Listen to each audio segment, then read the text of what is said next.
What's going on, y'all? This is Big Boy Scotty by Nature TV, and we're here for the Whether You Like It or Not reality TV and gossip panel. Okay, we got Nisi Dixon in the building, we got Bundy Blue in the building, we got Yah Cortez in the building, and we have Josiah. I don't know where the hell he went, but Josiah's World TV is in the building as well. Okay, stay tuned for Jaylee's Corner and Alexander Rogers. They will be late to the panel, but they will be here.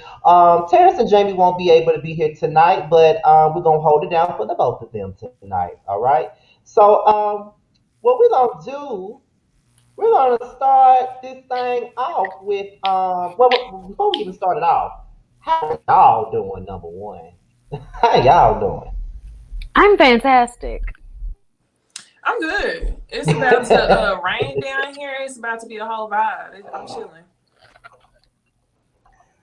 Other than Yeah, my we're about to internet get this shit. crazy, I'm good. I don't know where Josiah is. He'll be back. But he good, child. But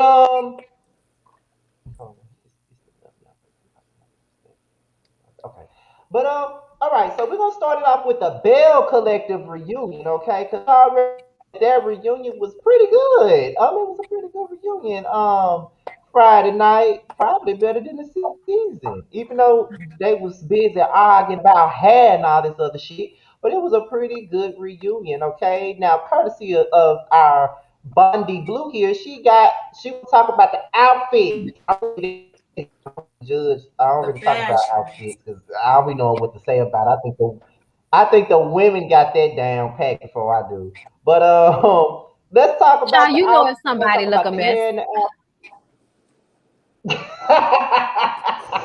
Uh-huh. Okay, let's just say I don't want to say they look a Okay mess. then. But I want to hear what y'all think because I think they did a pretty good job. With that Everybody, outfit, yeah. I you think know, everybody looked way better than they normally look on the season. The only person who I was a little bit disappointed with is Latrice. I didn't Latrice. like the top of her dress because the whole season she looked good, and I definitely thought she was gonna own the reunion, but she didn't. I will say I was very impressed with Letitia and Tambra.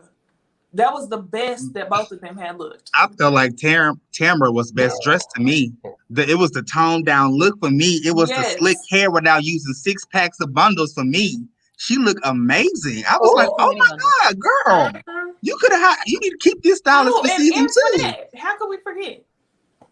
I think Oh yes. Antoinette was best dressed. Yes. There we go. Yes. Listen, I couldn't crop it. They ain't let me crop it, so it's the foul. I'm gonna say this. I love Antoinette's look, even though everybody was like her dress was too big. I don't feel like that. I think it was. Mm-mm. I think it was just enough, honey. I just didn't like that hump in her wig. I'm just glad that the wig, wasn't about to be pushed back.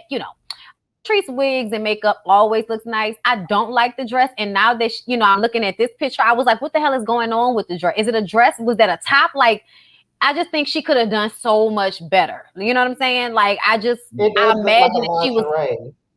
yeah, and then like lingerie that may not fit well. That's another thing I noticed because her boobs look amazing, but it was this area around her torso that I wasn't really sure what the fuck was going on there. But it's okay, sis. Hopefully the next time you'll get it right.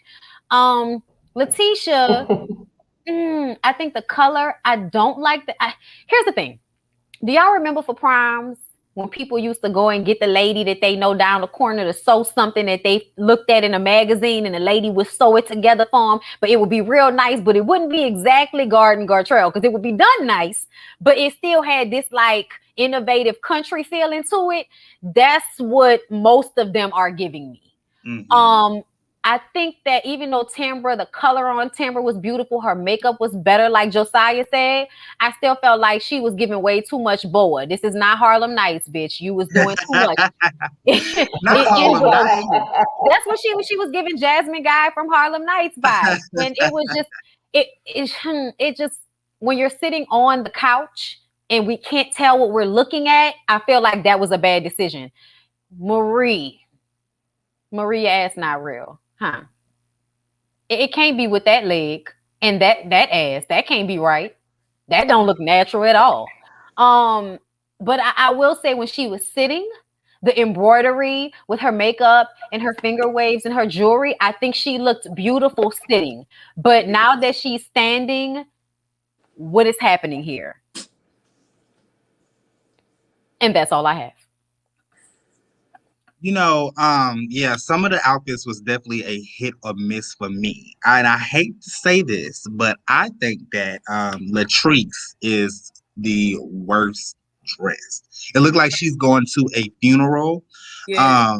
with that outfit. I don't really like the lace that's on her neck area. And the wigs can be a little bit better, but season one, hopefully we'll get a little. Especially, I'm sorry, baby Letitia, we gotta get you a better wig. Yes, it is a church lady wig for dear God. Like, Yes, please stop with the church lady it wigs, is. girl.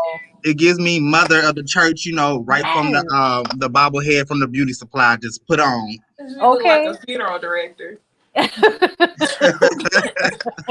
all I can think of. But headed a board, bitch. She headed a think- usher board. I think if you look at all the ladies as a whole compared to how they was looking on the season, this is a pretty decent season one reunion cast ensemble, especially compared to some of the other season ones. But the thing is, if y'all knew to do this for the reunion, y'all didn't know before y'all started filming for the season? No, Like, they why didn't not? know. Why not put the beauty supply store bundles to the bag and then go get the virgin hair bundles from Well, the salon for the according to Marie, some of them don't even watch reality, have not even watched reality TV before being on reality TV. I don't know how, but That's okay. a lie because Marie Yeah, was no, I don't trying to believe get that. many leaks. Come on now. Who said they didn't watch reality TV before they came on? Marie, she went on All About the Tea video, a whole 2-hour rant, talking a I didn't whole see the bunch whole of thing. nothing. I didn't watched see the whole thing, baby, and she was talking in loops. Didn't make no sense. Why you lie at all. like that? Why Well, you y'all lie know- And she like said, that? she was astonished by the like she was like shooked by the negative comments that she got because she never saw reality TV and she didn't understand why people were coming for her the way they was coming for her. But Girl, if you y'all, don't get out my motherfucking facial with this, did y'all notice in this reunion? That's I what she feel said. like she lied. Go ahead, yeah, Niecy. I'm she sorry. lied. It's okay. It's okay. I think Marie, for her to say that she doesn't watch reality TV, she definitely been keeping up with the YouTube videos because I think she didn't picked up. Y'all, when we did the first panel, I told y'all she did not get she might have went to Latrice salon to get the bundles, but when she took it to get the wig done, the dude probably swapped it out. Now all of a sudden at the reunion, you're saying that potentially happened because you're trying to find a way to backtrack so you don't look like the bitch on the show. Backpedaling, pussy pop. Shout out to Alex. Exactly. She is trying to find a way out, and she's taking pointers from YouTube. So it's like if you watching YouTube and responding to everybody's tweets, because I told y'all she responded to my tweet with 3 tweets, a 3-thread tweet explaining herself. I'm sure you watch reality TV. Oh, she do. You know she do. You gotta back away, ma'am. You need to back away, ma'am. Put your phone down, ma'am. Oh, and let me just say this before we even get into the show. I am not the fucking blogger, okay? So y'all can stop calling my damn name because I am not the blogger they spilled the tea. Whoever spilled the tea to, I am not the fucking blogger, okay? I look at everybody. when I heard that. Like, I'm looking at everybody's comment section, everybody's saying my name. I'm like, what? No. And I'm not gonna lie, I had to text Scotty. I was like, Scotty, was it you? Is this you? Because I don't. No, But I remember the conversation if that was me before anybody. That's what I'm saying. It wasn't me. I didn't know it was why not Scotty me, was honey, explaining okay? himself, but once I heard them talking about it on the reunion, I died laughing because I was like, I could definitely see how somebody thought this was Scotty. Another thing is just because somebody write a story about you, that does not make them a blogger or a vlog. Thank you. You can just be somebody from the neighborhood that don't like them, like, and they on TV. So now you about to spill tea that may or may not be true. But ultimately, I just kind of feel like people said that about Marie, but girl, so what? They're on a reality show. I'm sorry. You're on a Yeah, reality you on a reality show. You gonna get talked about. People are show. gonna put Yeah. your names in these press. So stop And being press. and let me And say this. Didn't she say that she had been trying to get on reality TV since like 2016 or something like that? So you mean to tell me in all of that time you ain't never watched another reality show, bitch? If you don't get the fuck out of my that's how you know you can't trust nothing she say. Cause she lying about dumb shit. Ooh. Right. And y'all, this ain't even they touched on it at the reunion. I think Antoinette said to Marie or something like, "You live in the hood." Now, I don't think I was on this panel after this episode, but I wanted to ask y'all, when she went to go drop off Cedric's clothes, it looked like she dropped his clothes off at an abandoned home. It did. It did. It was I'm in not gonna lie. construction. It was in construction. Oh, it was in construction. Okay. I'm like, Yeah. what? Because they had like, stuff on the house that looked like they was in a process of maybe renovating or building it. I'm not sure. But it definitely didn't look like nobody was staying there. So I was like, bitch, why is you dropping that shit off to a place don't nobody live? Right. I just had to get that off my chest. I was like, that shit don't even add up. It didn't. And as far as this comment is concerned, she's absolutely correct. When they were live on All About the Tea, he even said that he had a blogger.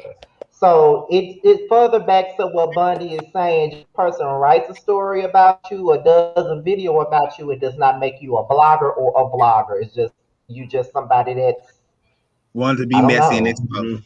doing something. But my question is Yeah, this: because that's what he does. But regardless, what was his purpose of doing that? Did she do something to him? That's what I'm I guess. saying. She did I'm like, something to that. right, because this man, because I saw the live as well. He went on his Instagram live, y'all, and just went in. I'm like, I asked him, what exactly have this woman done to you? He couldn't answer it. Okay, you so asked did him. you get a Huh? gay I or think straight vibe from him? I got DL vibes from him. I'm not gonna lie. Because I ain't gonna lie, are you Trade. I fucking got trade. Cedric? Is this by proxy of Cedric now? Right. Ooh, Exactly. that's a good I theory. cannot. I don't understand what other reason a I man could have cannot. for wanting to do all this Exactly. if It, she ain't it, do nothing to you. it was definitely messy, and I'm just like, dude, like, what is your purpose of you doing this? Seriously. Yeah, I saw the video on Facebook, but that was it. I only saw bits and pieces. Mm-mm-mm. How did y'all feel Okay, about so Egypt? I'm gonna tell y'all this. Let me on Facebook, but that was it.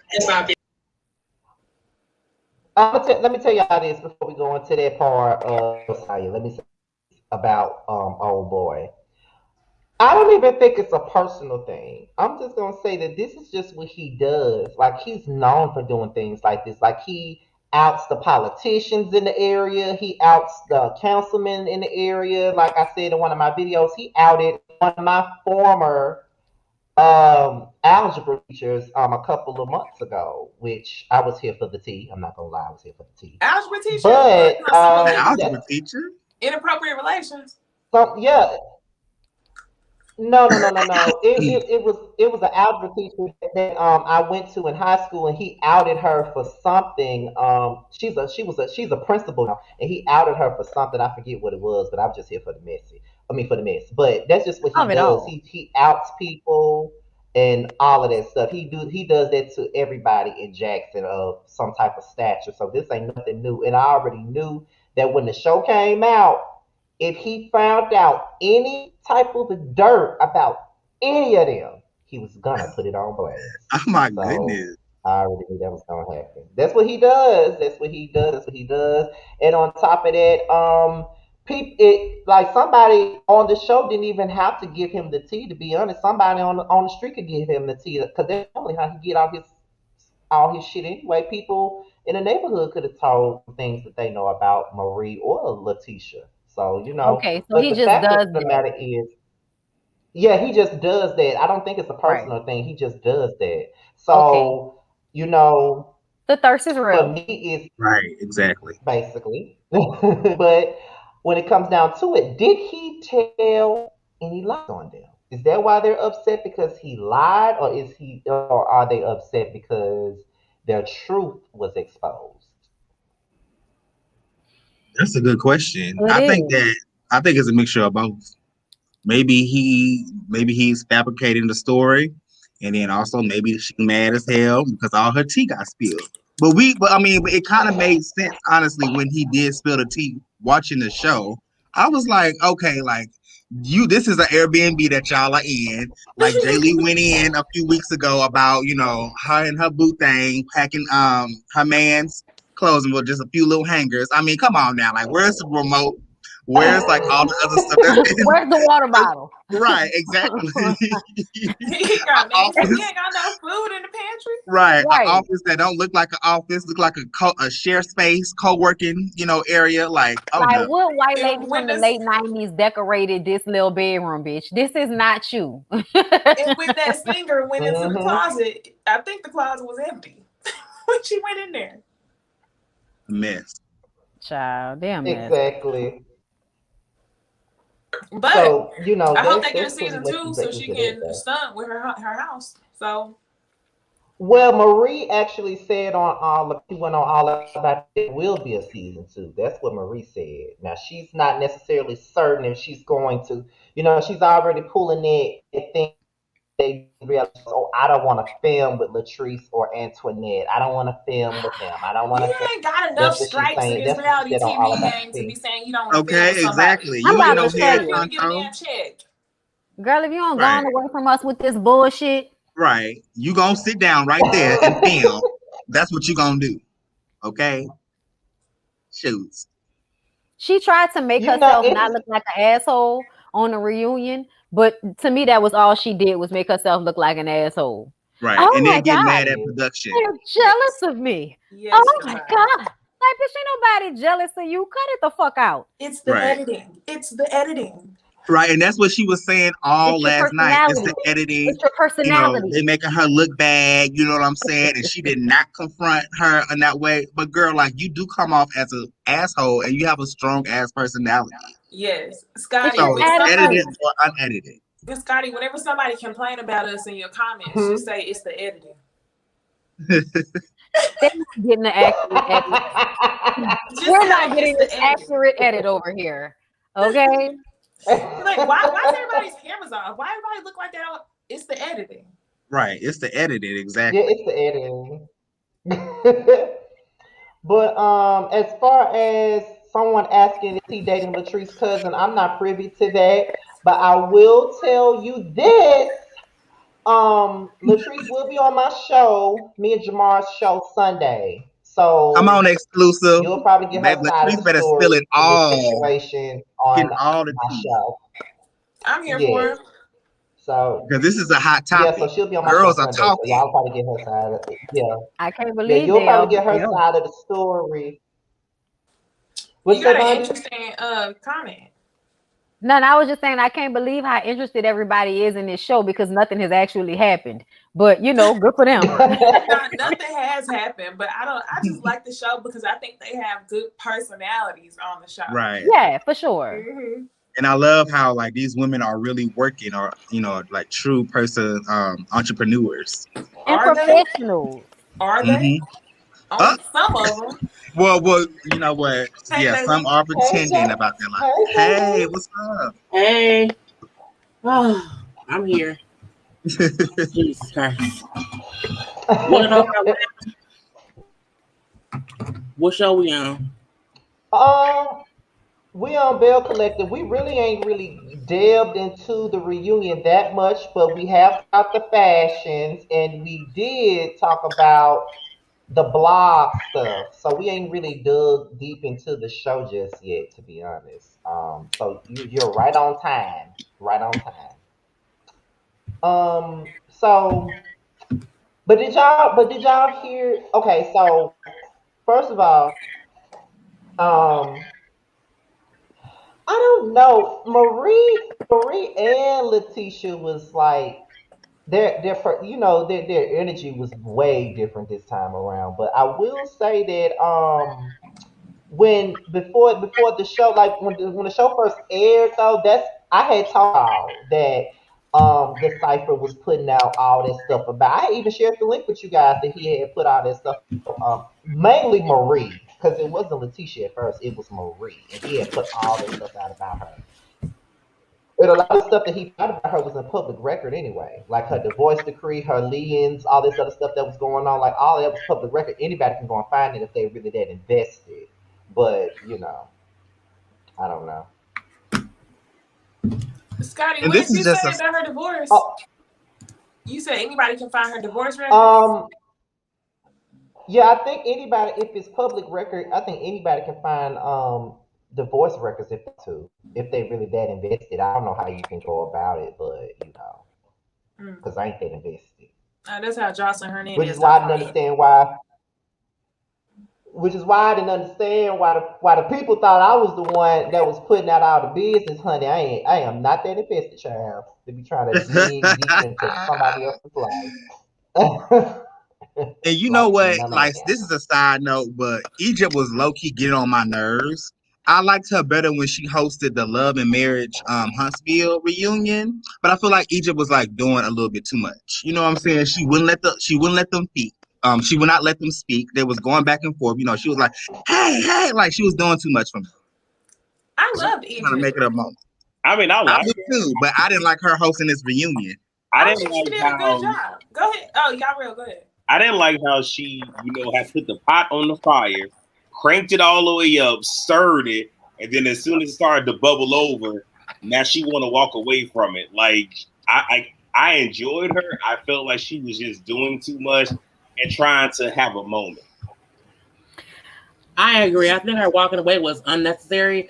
I said in my review that for reunions, you have to allow the ladies or the people to fuss a little bit.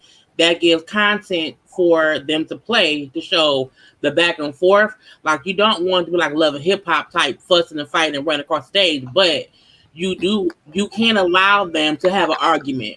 Like sometimes as a host, you have to sit back and let it happen, but know how to command the room to calm it down. I feel like Egypt didn't have that.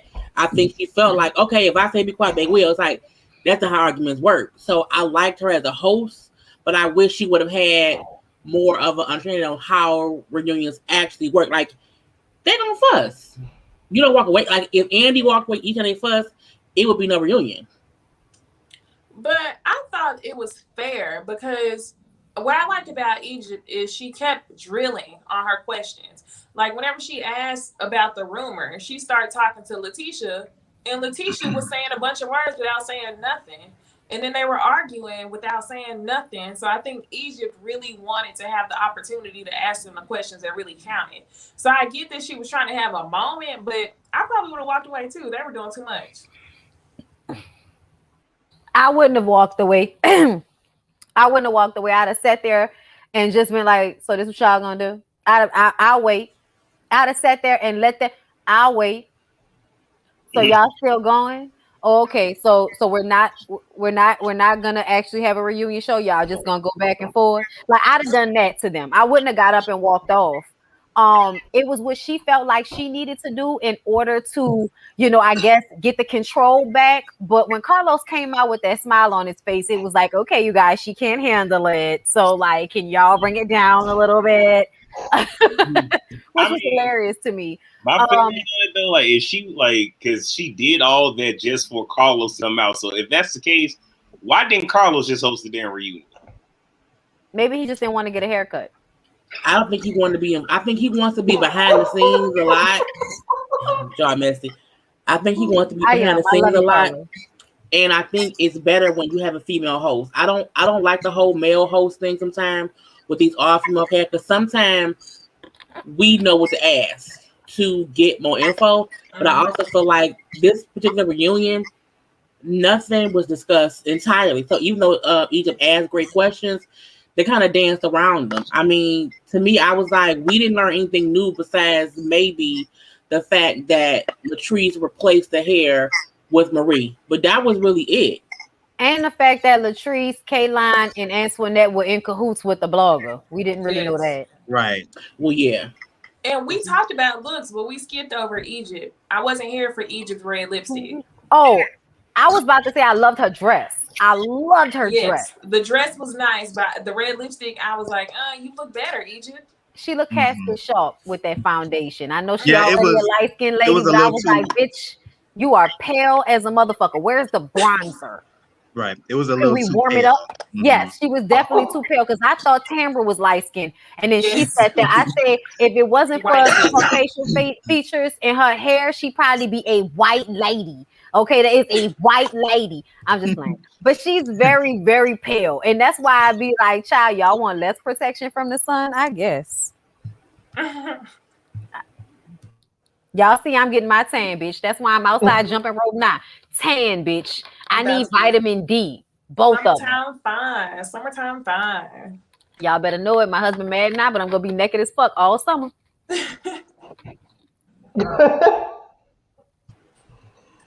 It's hot. Okay, so what was, because I saw a lot of people talk about this. Antoinette talking about biracial kids or something like that. Like her explanation as to why she didn't have any kids with her white ex-husband. Girl, Any I'm sorry, thoughts? not girl. But she wasn't explaining not a motherfucking thing. When she said that, some people feel like, they call us interracial. I don't say that, bitch. I don't know what you would call it then. And if you was trying to argue semantics, we all know that the human race is the only race. And the difference between black people and white people in America is ethnicity. Okay. We are different ethnicities. They are white American. We are black America. It's different ethnicities. Mm-hmm. But we are the same race of people. So yes, interracial may not be the correct term at this juncture, but it is the definition for what you were in. I also feel like she doesn't want to be honest and tell the truth about her issue in that relationship, which is that you married him and found out that the whiteness was too much. That's why you didn't want to have children with him, because you didn't want your children to have to deal with that side of the family. You didn't want your children to have to deal with growing up under probably how he felt about things. You know what I'm saying? Like when people are a little bit more conservative than they let on, because everybody that's, white and want to be around black people, it'd be all cool and shit until they get in their 30s. And then they go right back to being 100% white and they not listening to rap music and shit no more, unless it was out when they was in high school. That's just how white folks do. They vacation with us and then they go back to their side. So I feel like she thought it was something that it wasn't. And it took marrying him to find that out. I feel like white men particularly turn into a different monster when they become a husband because they feel ownership. And monster. I'm just saying, y'all know what I mean. I know what you mean. Yeah. But I definitely feel like she thought it was something, and then they got married, and then the control started to get tighter and tighter and tighter until she was like, you know what? Before I end up strung up from a tree, I'm going to back out. I'm joking, but I'm not. Right. But you know what? That's a really good explanation, because I was really sitting here thinking like, okay, like you with this man, you married him, but you don't want kids by him. But after you explained that definitely made sense, because I'm just like, okay, you don't want kids by this man. Why? But you knew, it just didn't make sense. You knew that was always going to be what it was going to be. Exactly. So why would you marry someone and now all of a sudden you don't know if you want to have biracial children? It's because you didn't want to have kids with him after you started to realize who he really was as a white man. I also think that she's probably one of those girls that is just now really finding herself as a black woman. She probably in high school or in college spent more time with white people, hence her long friendship with Kaylon.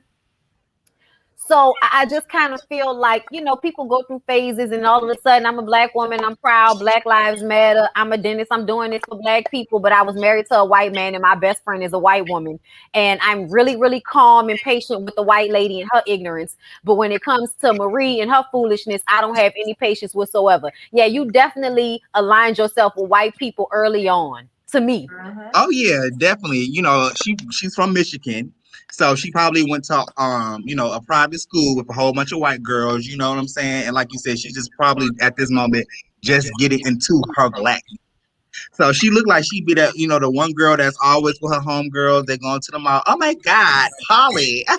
She's the one black friend. She's the token black friend. Listen, my friends aren't racist. I'm their one black friend. Right. Exactly. Y'all summed it up perfectly for me. I feel like Antoinette is hiding something. But Bonnie, you said everything that was on my mind. Josiah, oh my God. Yes. Before I forget, Give it up to the fact that she didn't rehearse, because her response was very rehearsed.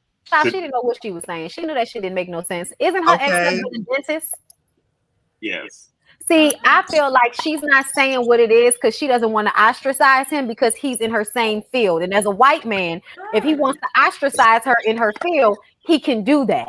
So I believe that she's treading lightly on what her issue really is because she doesn't want to, fuck up her business in interim. I think what she should have shut the fuck up. Like I hate when people come on and give half of a story. Like, don't come on and give me half or nothing. Like, either shut the fuck up and pick something else. Like, she could have, I was married, we got divorced, we over, and then moved on. Hey, Alex. Hey, y'all. And then moved on. But I feel like she gave the whole fake storyline, and I'm like, why? It didn't make any sense. Even her conversation on the reunion, it was like, want the whole time. And I was like, I don't believe it. Now, if she marries another white man, that's how we know that she's not going to keep that one white man. But I do feel like she didn't give us enough of anything to know nothing. Like, all we know is she had a business practice that she opened that had no walls, no doors until just now. It's like, what else did she show us? Nothing. Jaylee, is that a silk robe? Yeah. You look She's showing out. You always What's your nigga coming over tonight? I be trying to be comfy when I'm at home. I'm like, I ain't got time for the bullshit. When I'm at home, I'm like, I'm comfy. Right. I feel you. Cause bitch, I'm comfortable in crop tops now. Ooh, y'all right, your waist is snatched, Bonnie. Thank you. I'm getting there. I'm getting there. It's happening. It's an inspiration. I can say the least. It is an inspiration to see somebody really going in and trying to get it together. So you should tell everybody all your secrets, honey. Consistency. But in everything. That's all you need to say. Okay. Let's talk about Tamara and her eggs. What exactly did she say about Nope. about the situation? Nope, not doing it. Nope. What? I didn't say nothing negative about her eggs. It was the way you said maybe let's talk about Tamara and her eggs. Yeah. I mean, that's her I'm sorry. That's her storyline. Sorry. I didn't mean for it. I hope it didn't come across offensive to anybody. I was no. I mean, that's what they are. What exactly did she say about them though? Did she say that she was going through it, having a baby? Oh, okay. I think the embryo going through with it. Yeah, I think that's when you put the sperm in the egg and make the implantation. Oh, okay. Okay, and then you have to take the embryos and put it in the womb that'll work. So I don't know, if she's ready for that because she still has to get her surgery. Or maybe they'll get, a surrogate or something like that. That's more feasible these days. I thought she was going to get a surrogate. I feel like because she already has fibroid issues, it makes not more sense, but I think because her age, her fibroid issues, if you do have a few eggs put to the side, you know what I'm saying, you want to put your eggs in the best oven. Her oven may not be the absolute best oven just because of, life or whatnot. But I do think if y'all have fertilized these eggs in together now, like, move on to the next steps because y'all dated for 16 years. Y'all back together now. Y'all have conjoined egg and sperm into the freezer, whatever. Okay, what's next? Can y'all afford a surrogate? Get a cousin with an open womb or whatever. Whoever womb was open, you can get it done in. But if she don't come back next season with them eggs in somebody's basket, I don't want to hear nothing else about it. Like, I don't know, because this is from 2019. Come back next season as a full Did cast. y'all read this comment that said Tamara and her eggs coming to a cinema near you? Lord Jesus. That's what they need to be doing. Did they put egg emojis in there? Did they put you egg said emojis her egg. You in the did. chat? Yeah, it's your fault, Scotty. Your fault. It's her fault. Don't blame Scotty. That bitch storyline was her eggs. Thank you. Yeah, literally. I'm blaming Scotty. Every scene. My eggs, I'm 40 years old. Oh my God, it's a smile for me. What's going on? It's my eggs, and I'm trying to figure out if I want some man to fertilize my eggs. Yes. Lord Jesus. Would y'all Number leave, one afternoon radio show in Mississippi.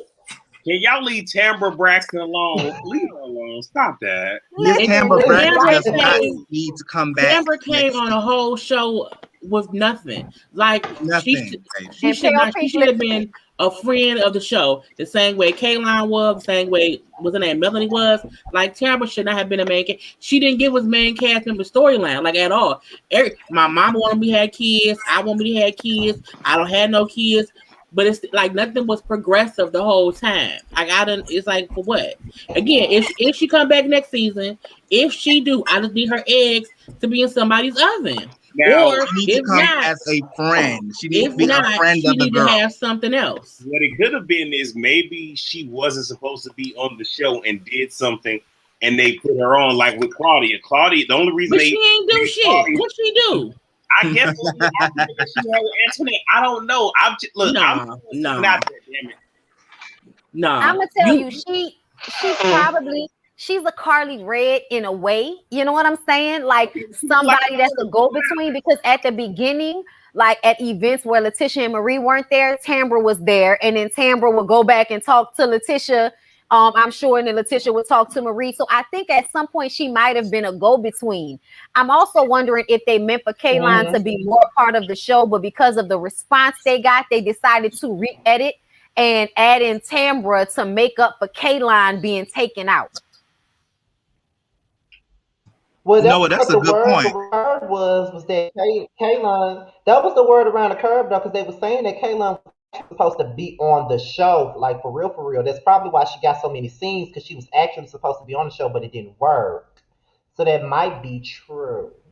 This show is full of shit this season. They showed Kayla at her house with a goat. Like the show did not nothing really happened this season. Kayla got a goat. Letitia didn't open no business.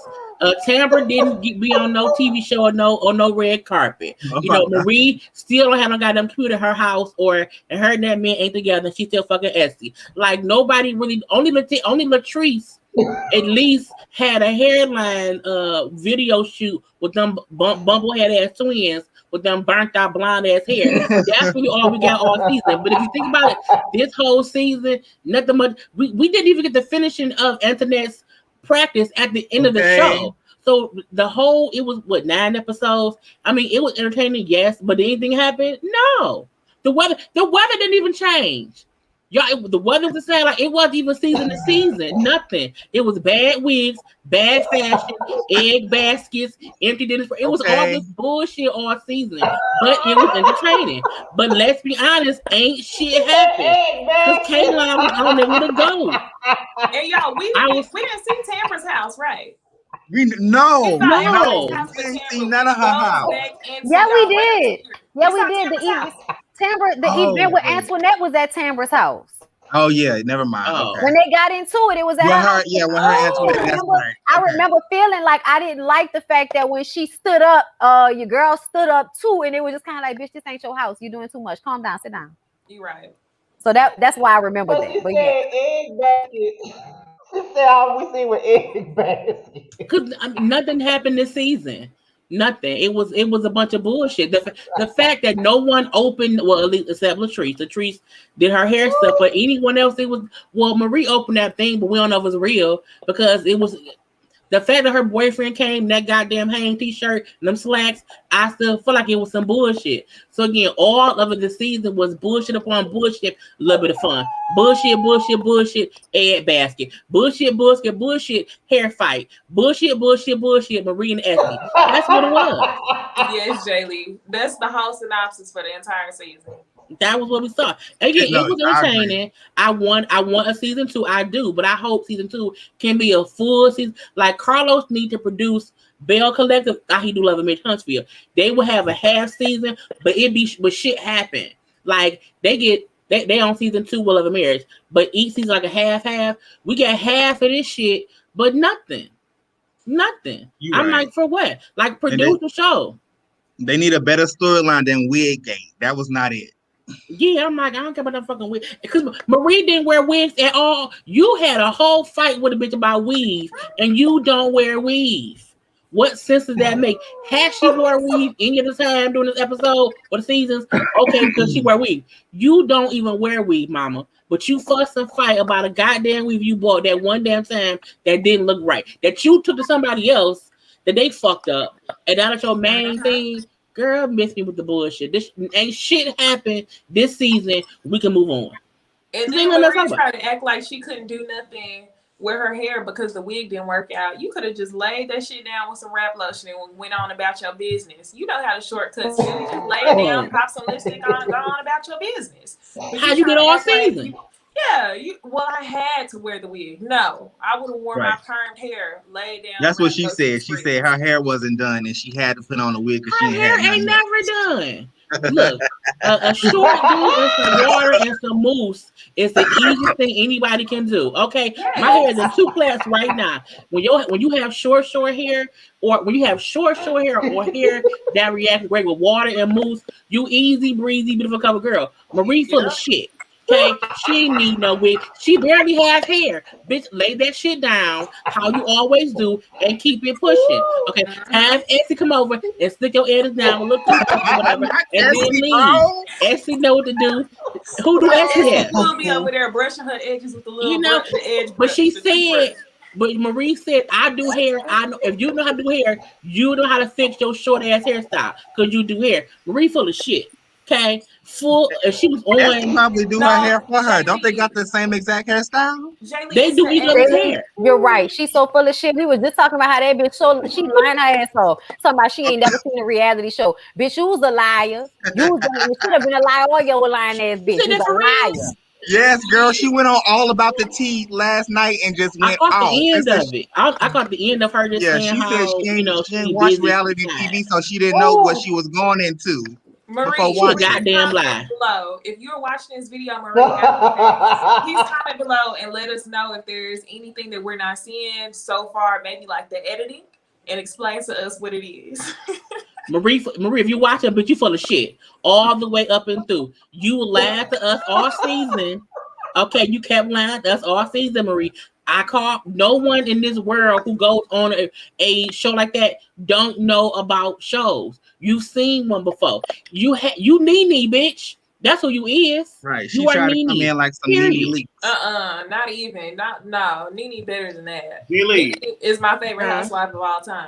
So if she Nene with which nose, I think it's important for us to know. She is Nene like season 3.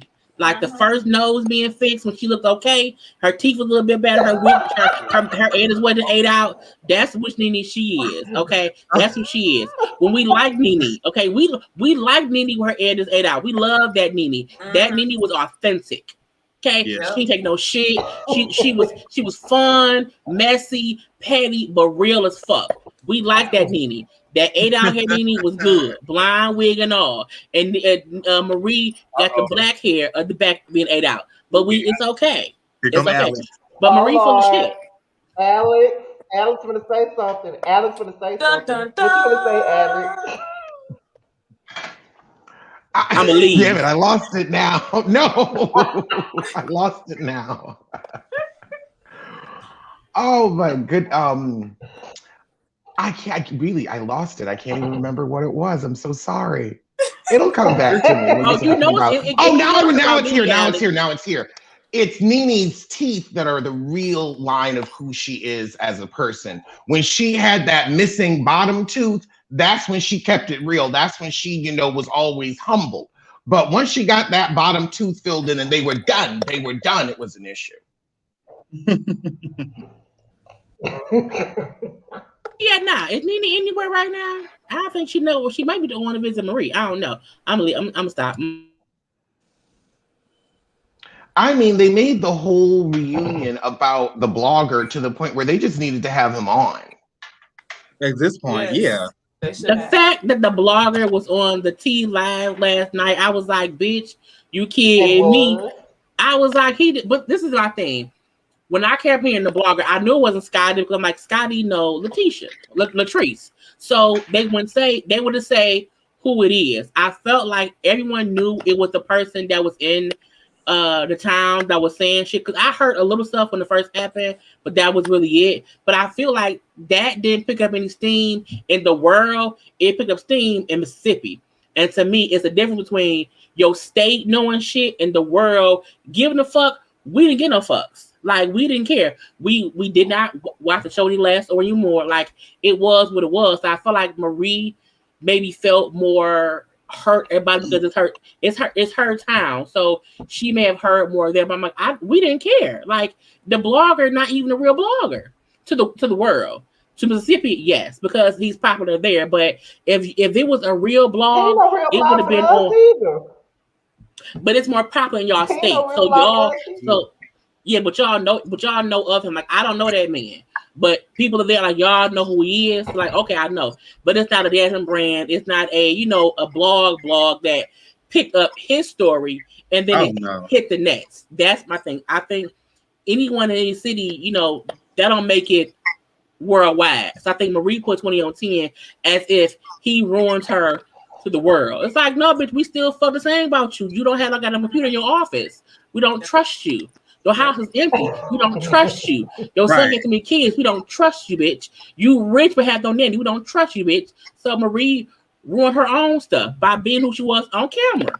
You showed your ass all season. You boasted. I'm rich. I'm this. I can buy all of the free stuff. Well, then buy it, bitch. If I'm rich, I'm buying all your shit out. I'm going to empty your inventory so that anyone else who wants to buy stuff, they can.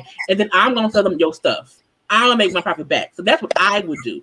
That's what a rich person does. I couldn't agree more. But Jaylee, when she said she was gonna buy out her inventory, big bank take little bank, I'm sitting there feeling like, no, what you're doing is you're putting money in her pocket. If you really want, if it's big bank take little bank, you buy her business out so she doesn't have a business.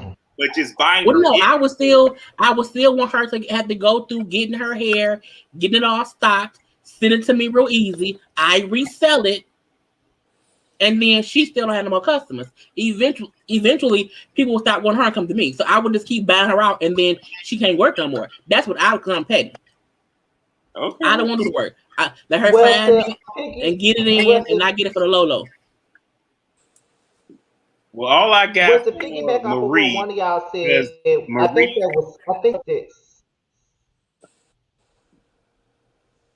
I think there's a delay here. I think that's what the problem is. I think there was a delay. But what I was saying was to piggyback off what one of y'all was saying, as far as the blogger coming to the show, to the reunion, from what he said, because that's how I knew that they were filming the reunion early on in the season, because I think I remember telling y'all that they were filming the reunion early on. I think it was like after the second or the third episode when they filmed the reunion, because he went on live saying that they were when he played the recording of Kaylon in his meeting, and he even said that Kaylon was talking about bringing him on the reunion. So that's what Kaylon was bring him to the reunion, but it just didn't happen that way. Listen, don't allow her to bring you to the reunion. Let me say this about Kaylon. The thing that I noticed, and this is the reason why I feel like Latrice was trying to separate herself from if she was involved in that, which I feel like she was. Mm-hmm. I think the three of them came together so that they can try to, here's some information we heard. They pulled information that they heard about Marie, and Kaylon took it to the blogger. But you know why? I think Kaylon was so pissed off that a black lady was basically telling her, raise up out of this bitch. Like, y'all know, I don't care what nobody say, white people be so mad when a black person suns them. And I feel like Marie sunned her, and Marie was absolutely right and validated in feeling the way she did about Kaylin taking over the brunch. It may not have been her place, but she was right about the way she felt about the bitch. Okay. And to me, I felt like it was a lot of vitriol and just, yeah, I'm gonna get this bitch. She thinks I'm gonna tear her down. I'm gonna make sure they know she's a fraud. It was definitely, to me, like white lady anger. And I think that, well, Latrice and Antoinette might have been being messy. Kaylin was being extra nasty about it to me. And I'm just talking about the way she came off on the show. Oh, I have information on her, but I'm just not going to say what it is. Bitch, we don't even care at this point, because she's made herself look bad. So nobody needs extra information on Marie, bitch. Okay? We tired, we bored. Hang it up. Why are you still here? Okay, because at the end of the day, I'm always gonna go up for a black lady before I go up for a bitch like Kaylin, bitch. So I'm sorry, too many bitches. But at the end of the day, okay, I'm looking at the situation like nobody needs your help. Marie basically made herself look bad all on her own. It would have been better if Latrice or Antoinette had went on about Marie. I don't like Simpson and Kaylin. I feel like why do that? Because one, it puts a target on Kaylin's back race-wise, but two, to go at Marie, just go at her. Like, don't send the white woman. Do it your damn self. I don't like to try to use her to do it. Like, y'all had beef with her. You don't? I do. Use her. Why not? You was to Kaylin. She's gonna be the bad guy anyway. No, I rather go head first at my person instead. I don't want to have to lie as if I didn't say that. Oh yeah, I don't want to lie. Yeah, so I feel like Latrice and Antoinette are like, but see, they're not gonna do that. They're not gonna do that. I thought either say yes, we told her that, and then stand in that, but don't make it seem as if we didn't do shit. Put it on Kaylin when y'all know y'all did it. Like, stand firm with your bullshit. If you did that, stand firm. Like, stand firm. We not gonna be mad at you for doing it. So I don't like them like lying about doing it and letting Kaylin be like, well, yeah, it was me, because bitch, it wasn't you. It was black women. It wasn't you. Like, don't take credit. No, I think she played a part. I don't agree with that. I think she definitely played her part and probably did a little bit more than they did. They just were the conduits. But I definitely feel like she wanted to do that. She wanted to go at Marie because she felt the way about Marie. But also, what was with them not fully wanting to say shit at the reunion? Like Letitia, like I didn't, Letitia specifically really didn't want to actually say what the fuck was going on, and that was aggravating me. Right, because that's she had nothing to lose. She had nothing to lose. So it's like, if you're gonna ride for Marie, just come out and say what it was. She didn't want to say it. So I was like, what are you saying?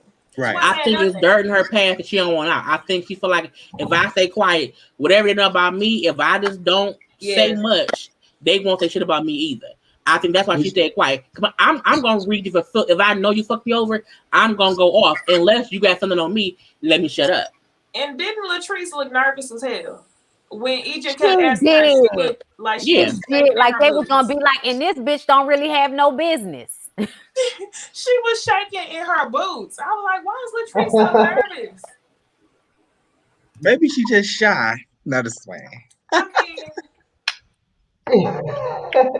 She could have anticipated that question, though. I mean, she wasn't shy when it came down to the beef with her and Marie. It just seemed like she was uncomfortable with Egypt asking her all those questions, which made me think like, yeah, you definitely talked to somebody. Yeah, it did. I'm not gonna lie, it did look a little bit suspicious on her end. I think all of them said something to somebody. Yeah, but like I said, though, we will be getting her side since Marie did go on All About the Tea. Latrice will be coming on my show, so she'll be able to give her side of the story. And after she goes on me and Jamar's show, we'll be able to figure out who we think is lying. And who you crazy? Put that goddamn figure down and say something. That figure don't work. That figure don't say shit. Just speak some words. Okay, you got in church. I just want to say, this is what he said. I just want to say. I don't like talking over people. Okay. I really don't. But all that I wanted to address, because I don't know if we're about to transition over, but when Marie was saying that Latrice was jealous, it really upset my spirit, because I'm like, well, Marie, you're not married, but she is. You don't have a man that loves you, but she does. You don't have a quantifiable business, but she does. Like, I'm really trying to figure out, like, who's jealous here? That's all that I want to know. Like, because that confused me. Just like, okay, we throwing rocks, but I don't think you want to do that, sweetheart. Like, no, that's not cool. That's all I want to say. That's it. Yeah, that was a good point that you made. Yeah, I think she was definitely deflecting off of her insecurities, you know, her BS, and putting it on Latrice.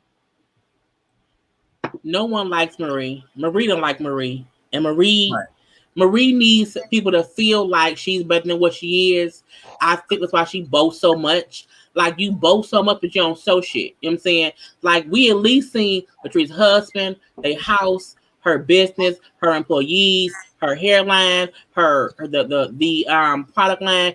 We didn't see shit from Marie except one office that was halfway empty, a house that was halfway empty, and a new building that looked like it was like a convention center.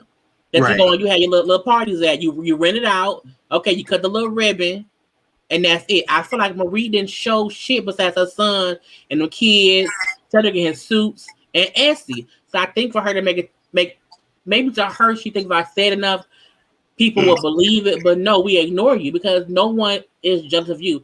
Show us why we should be jealous. You know, besides you saying I'm rich. Since Jay Lee wanted me to talk over people, the only person that's jealous is Essie of Cedric. And that's all that. This is true. See, if you hadn't said shit, we wouldn't have heard that, okay? Y'all crack out, you start talking, okay? If we talking, you gotta say something so we know you want. No. We don't be looking at your finger. I will use my church finger. I will do that. And you'll be silent the whole time. We're gonna keep talking. You gotta say something. You gotta say, "Excuse me," with the finger, so we know. Y'all real, what's your official nickname? I'm seeing Y'all Cray, Yakra, Ya. Just call me Ya. Just call me Ya. Okay. Okay, yeah. Say some shit next time. Okay, I want your finger and a yeah to get our attention, and we'll shut up. Maybe not shut up, but we'll at least know you want to say something. We might quiet down a little bit. I'm just gonna say that. Right. Look, I've already acted ignorant on my basketball wise review. Like, that's the most ignorant I've been a long while. So yeah, I'm just gonna keep it nice and proper. All right, praise God, hallelujah. You know, as a Christian, I'm going to be definitely keeping Marie in my prayers because she has so many inner demons and self-hatred, you know what I'm saying, within herself. Everything is fabricated to her house, to her relationships, to her man. Everything is fabricated. And then for you to accuse this woman of being jealous of you when you have self-hate, it's the audacity for me. Definitely. Well, look, she needs help. She's just upset that she cannot, do bestiality because we all know Essie looks like a bird. So she's trying to figure out how she can reconcile this. That's all that is, okay? My thing is, this is scary because I am a mental health warrior. Like, I love talking about mental health. It scares me that this woman is opening a facility towards mental health when she needs to be the first one be put in there. That is scary. You are covering for people when you are the main one that needs mental health. That's how I work. I work in mental health. And the people who is helping people, for me to know them, I'll be like, how the fuck is you? But that's usually how it goes. Sometimes they are the smartest person clinically, but like in life, they fucked up. Or they don't have it together. But they be smart clinically, like with the books and shit. But in real life, they be on some bullshit. So I'm not surprised.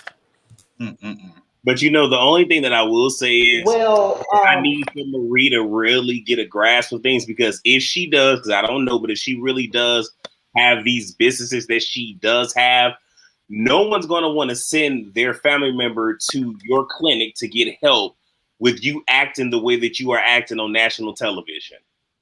I just want her to know that, because if it was me and I was in the SIP and I see you acting like this and I got somebody who has schizophrenia or something like that, I'm not sending them, even though they're not seeing you, I'm not sending them to your clinic. I'm just not doing it. And not only that though, but she also after the reunion aired, she also threatened the shit out of Latrice, saying that she was gonna whoop her ass and all types of stuff. She said it was on site when she said. So Girl, you have lupus trying to fight. Get it together. What is going on with her? What other big things did we miss on this reunion? What else did we miss? Because we could talk probably about all Marie to and talk her about. antics for hours. Yeah, I think that's about it. I think we talked about Bell Collective quite a bit. I think we can Scotty, move when on to is the your next interview child. again for the people? You said Sunday? Sunday night. Sunday night at what is it? Is it 9:30 Eastern time, 9:30 Central time. So yes. It's supposed to be with Latrice and Antoinette, but we're waiting to see about we're waiting to hear from Antoinette in her PR. So we're waiting on that. But we do know that Latrice will be on me and Jamar's show on Sunday night. It was supposed to be Friday night, but it's gonna be Sunday night now. So Okay, be looking forward to that, honey. So Scotty, just to let you know, I don't know if I'll be able to join y'all because I don't. Okay, my mother's birthday is actually Sunday, so yeah, I'm born to an Aries, woo, whatever. But yeah, I'll be with her that night. It's Aries season. We're not doing all that. We're not that season. I'm just saying, I'll be catering to the first female love of my life, which is my mom. So I got to give respect to her. So I might not be able to hop on. So. Oh, that's okay. I understand. I understand it. However, we could go ahead and go into Love and Hip Hop Huntsville. Oh, I'm sorry, Love and Marriage Huntsville. That's what that Well, is. shit, Mel on the charts, bitch. Okay, y'all better respect that lady. I heard. I definitely heard that, honey. I heard she on the charts. Even though we was sitting up here shitting on her voice, but she on the damn charts now. Okay, what's she top 5 of the R&B? She had a nice voice. I'm about to say, I thought her voice was nice. I know. Well, I know people online. What hater was hating? What hater was hating? Let's go. Who was hating on her voice for no apparent reason? Who was that, Scotty? I said her voice was no worse than what you hear on the radio. I'm just saying what they were saying on Twitter, child. It's a lot of haters on Twitter. But however, we can start it off with Letitia, aka the Event, and Marceau. I'm guessing they were talking about Letitia's behavior at the at the event that Disney put together, and Marcel pretty much put Letitia in her place as he always does. So, okay, enlighten me.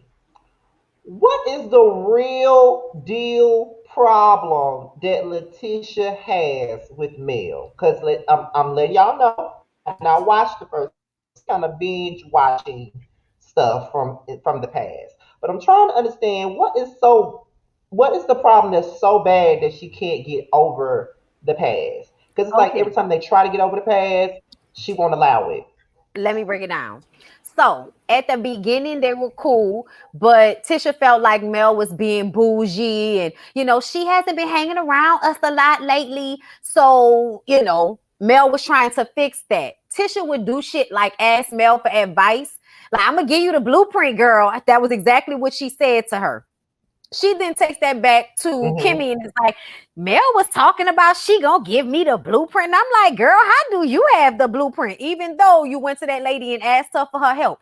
So Mel then starts to take Tisha to like different events and shit with her to help her get her business footing because that's what she wanted to do. To me, Tisha has always been trying to single white female Mel. She wants to be like her. She wants her husband to, play a part in the raising of the children. So she was jealous of her. So when all of that shit went down with the cheating, I think she relished in it. There were moments when Tisha and Marceau were laughing a little too hard, giggling a little too hard at what Mel and Martell were going through in their faces. So So I think that over time, Mel started to see Tisha for her works and then responded with her own vitriol, which is, bitch, you gonna talk about me? I know something about your husband that you don't know. And I'm never gonna really say what it is. I'm always gonna hold it over your husband's head so he can remember to act right when he's around me. But every time I see Marceau and Melody together, it makes me feel like she absolutely knows the truth about what he was doing with whoever he was doing it with. Like, that's my opinion about it. So, and then also when you think about the way Marceau is constantly trying to make sure that Tisha and Mel aren't going too hard at one another, because I don't think he wants Mel to throw that shit out there in anger like Martell did. But Mel never actively said it out loud like that. She just insinuated it. And then Martell said he had 20 girlfriends. And then we hear the thing through the blogs, because it was Mel, about the mistress. Okay. And the mistress was the girl who was doing Tisha and Mel's hair, also Martell's cousin. She got online and said that she was not sleeping with Marceau. But then we heard that Martell's mistress said that that's not true. That girl got up there and lied to Tisha's face. They stopped fooling around for a little while, and then they started fooling back around. So this is what Martell's mistress was saying when she didn't know she was being recorded. So she really had no reason to lie. But when you think about all of that, I think that's the reason why Mel feel the way she feel about those men, because she's like, you know, y'all validate each other's bullshit. Y'all are cheating, y'all are friends, and y'all kind of cover for each other. I think Mel also figured that shit out. But because of the way Tisha is, I think that she just refuses to actually inquire or ask the question for real, because she don't want to know the answer. But Mel is also too fucking messy for me when it comes to that, because either say it or stop bringing it up. Right. But yeah, as you can I feel see, the same way. They've done things to each other over time, but I definitely feel like Tisha has always been jealous. Like, why are you going at another grown woman? Like, you haven't been spending a lot of time. Y'all know Tisha needs all of this extra from people. You know, she's too fucking needy, if you ask me. What about me? She definitely have validation issues when it comes to excuse me, her friends and everything. And I think when it comes to her, like, girl, it's like you said, Bonnie, she's definitely jealous of Mel. Sis, I mean, you gonna end up being on the island all by yourself, you know, if you keep it up. Like, girl. Using Wanda J. Blige's you know, mindset about things. Right. And she gonna exactly. And she gonna find herself off the show because ain't nobody want to film with her. How you turn Kimmy against you?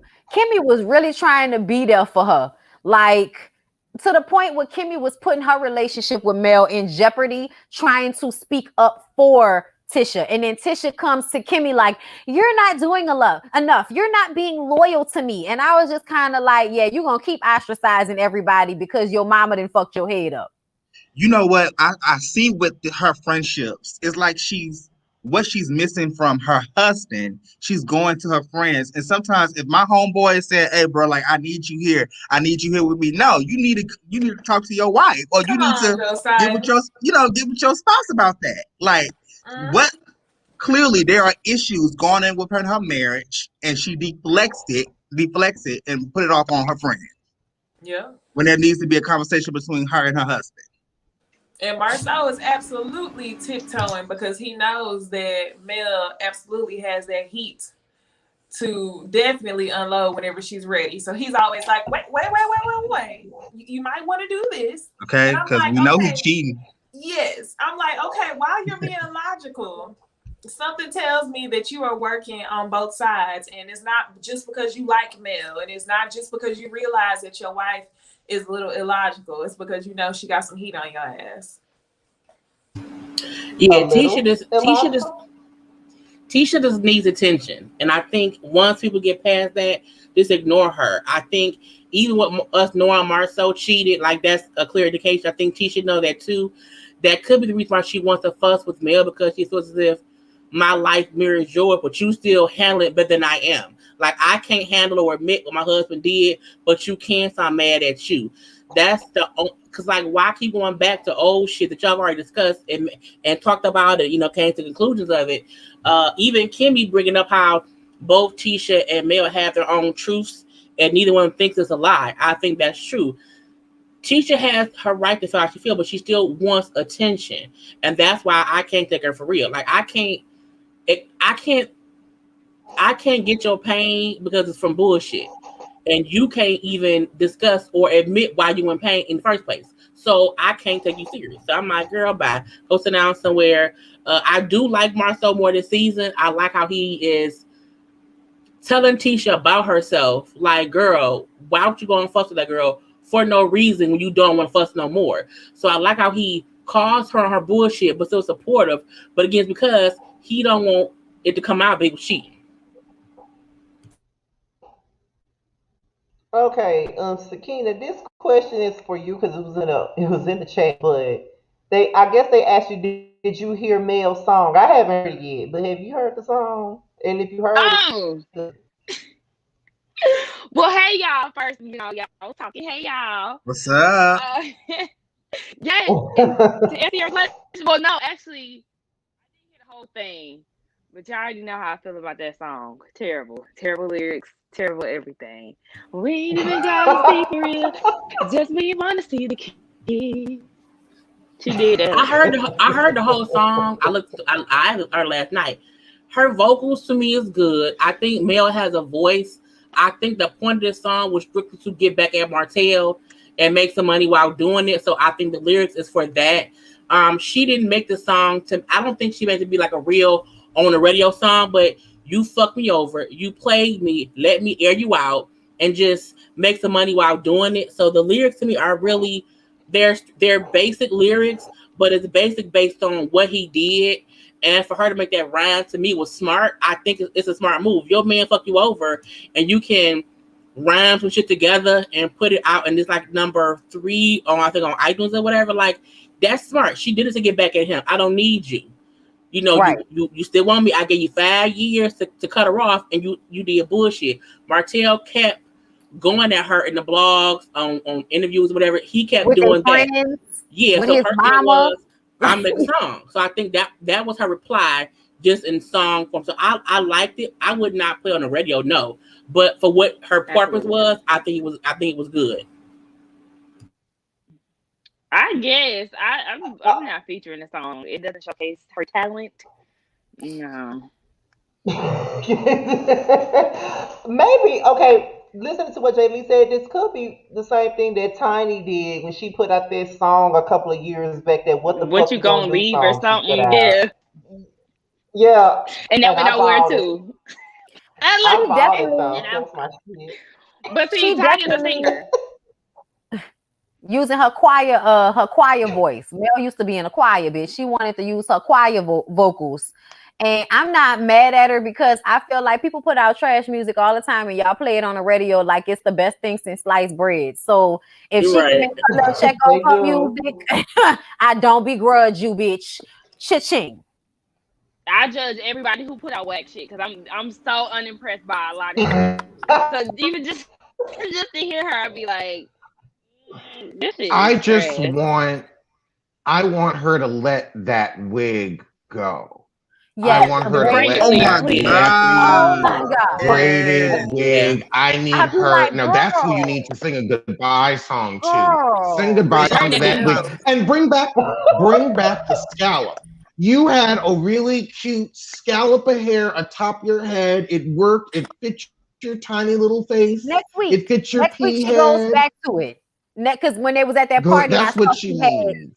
Yeah, she went back to the No, shortcut. she needs not the original one because the original one had so many tones in it and it just didn't have a flow. This is The true. scallop hairstyle that she had in her confessional with the white blazer dress type of Yes. thing, she needs that.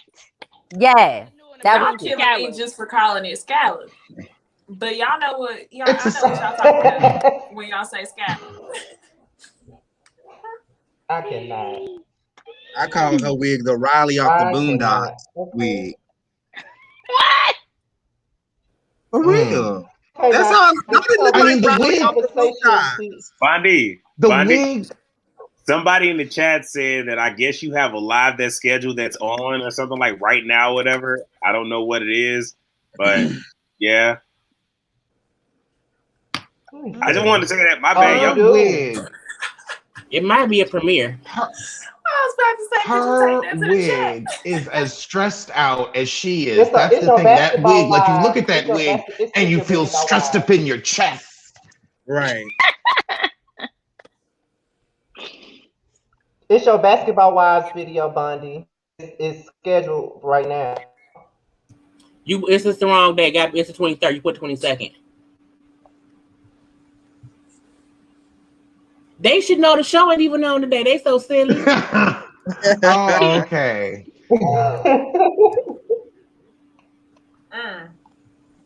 You on mute, Well, at least we Bundy. know who a part of Somebody your was trying to be notification nice. squad. That's all.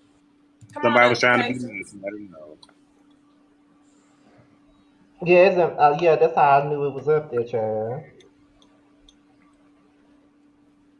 So And what? then they were so happy in the comments too. They said, "I finally got a live. I haven't Oh. seen you live." Not the all. But go ahead. But go ahead, Nisi. What you was about to say now? I wasn't saying nothing else. I was trying to think like what else happened on the show. Let's see, because I still got my when Melody threw that glass, I was so happy. Because it was definitely like she's like, I'm tired of you saying that. I'm tired of you saying that. And then he was just going was going in. He was going in on her. You haven't done what first, you're not satisfying me, so I go and I like what the other girl doing, and you're still not being what I need you to be. Child, when he first started off talking about that she wasn't a dominant parent, that's when she was like, and now he's on bullshit. Because the truth of the matter is, when would she have had time to not be a dominant parent when she was pregnant like 2 years ago? I'm just saying, like, normally when people have 3 kids and they get pregnant with another child, they take care of that child. They breastfeed that child. Like, how could you, physically your baby is relying on your body in one point or another during that time. So for him to act like in this little short amount of time, that baby just made 1. To act like in this short amount of time that you've been being this dominant parent, I just kind of feel like, when would you have had time to be more of a parent to those kids than Mel? In between fucking Ariane or what? But that's the thing. From season 1, when season 1 first came on, I remember they said how Martell had lost his job and was no longer working. Mel was working more, so he then was becoming more of the dominant parent. It wasn't because of any of the reason besides your ass wasn't working. And I remember that because it was a part of the storyline about her having to be okay not being at home with the kids no more. So for him to actually flip that now, all these years later, as if we don't remember. Bitch, I remember. I watched the show. And I think people forget. Mel's main issue with that was, you can't sit here as my husband, still my husband, I'm still your wife, and tell me about some bitch you was fucking while we were happily married. And she said we were going places together. We were happily married. And you acted doing everything. At that She time, said we was doing everything. Yeah. When she said that, I was like, yeah, you on bullshit. Yeah, she was pissed. Martell comes off as psychotic, and I hate to use the word psychotic whenever I see reality TV show people, because they're like, oh, well, you can't diagnose. But the way he's acting comes off as psychotic. He came there acting as if he wanted to make amends and that he was going to fight until the last straw. But whenever he talked to Mel, he can never humble himself enough to act as if she's leaving him, which is the reality. He has to speak to her in a way to where it makes him feel like he's making the decision to end the relationship, when that's not the case.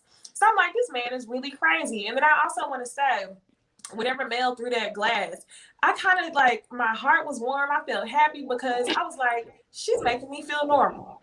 And like, I'm not saying that's how I turn up in relationships, but that's typically how I turn up. I'll be sitting there chilling, and then like it's just to the point to where it's like, okay, you want a reaction, and then it's just boom, and it's like, whoa, now it's a problem that I've reacted. So Mel, you are not looking crazy at all. I just wish that you wouldn't have showed up and that you are no longer giving this man any of your attention, because he is playing mind games. He is crazy as fuck. They tricked her though. I can't see you going off on nobody, throwing glasses and stuff. That's how I'm Nisi.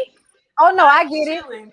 I get it, because it's that I'm calm, I'm chill, until you just keep going. Niecy probably be sitting there shaking her leg the whole time. Shake leg, shake leg, Then shake you leg. kind of laugh a pop little off, bit, you know. like, okay, bet I'm about to show my ass. But Mel said, I sat here quiet the whole time. I sat here quiet, and y'all let him keep talking. It wasn't even that he said one or two things. He kept talking for a long ass time and kept poking.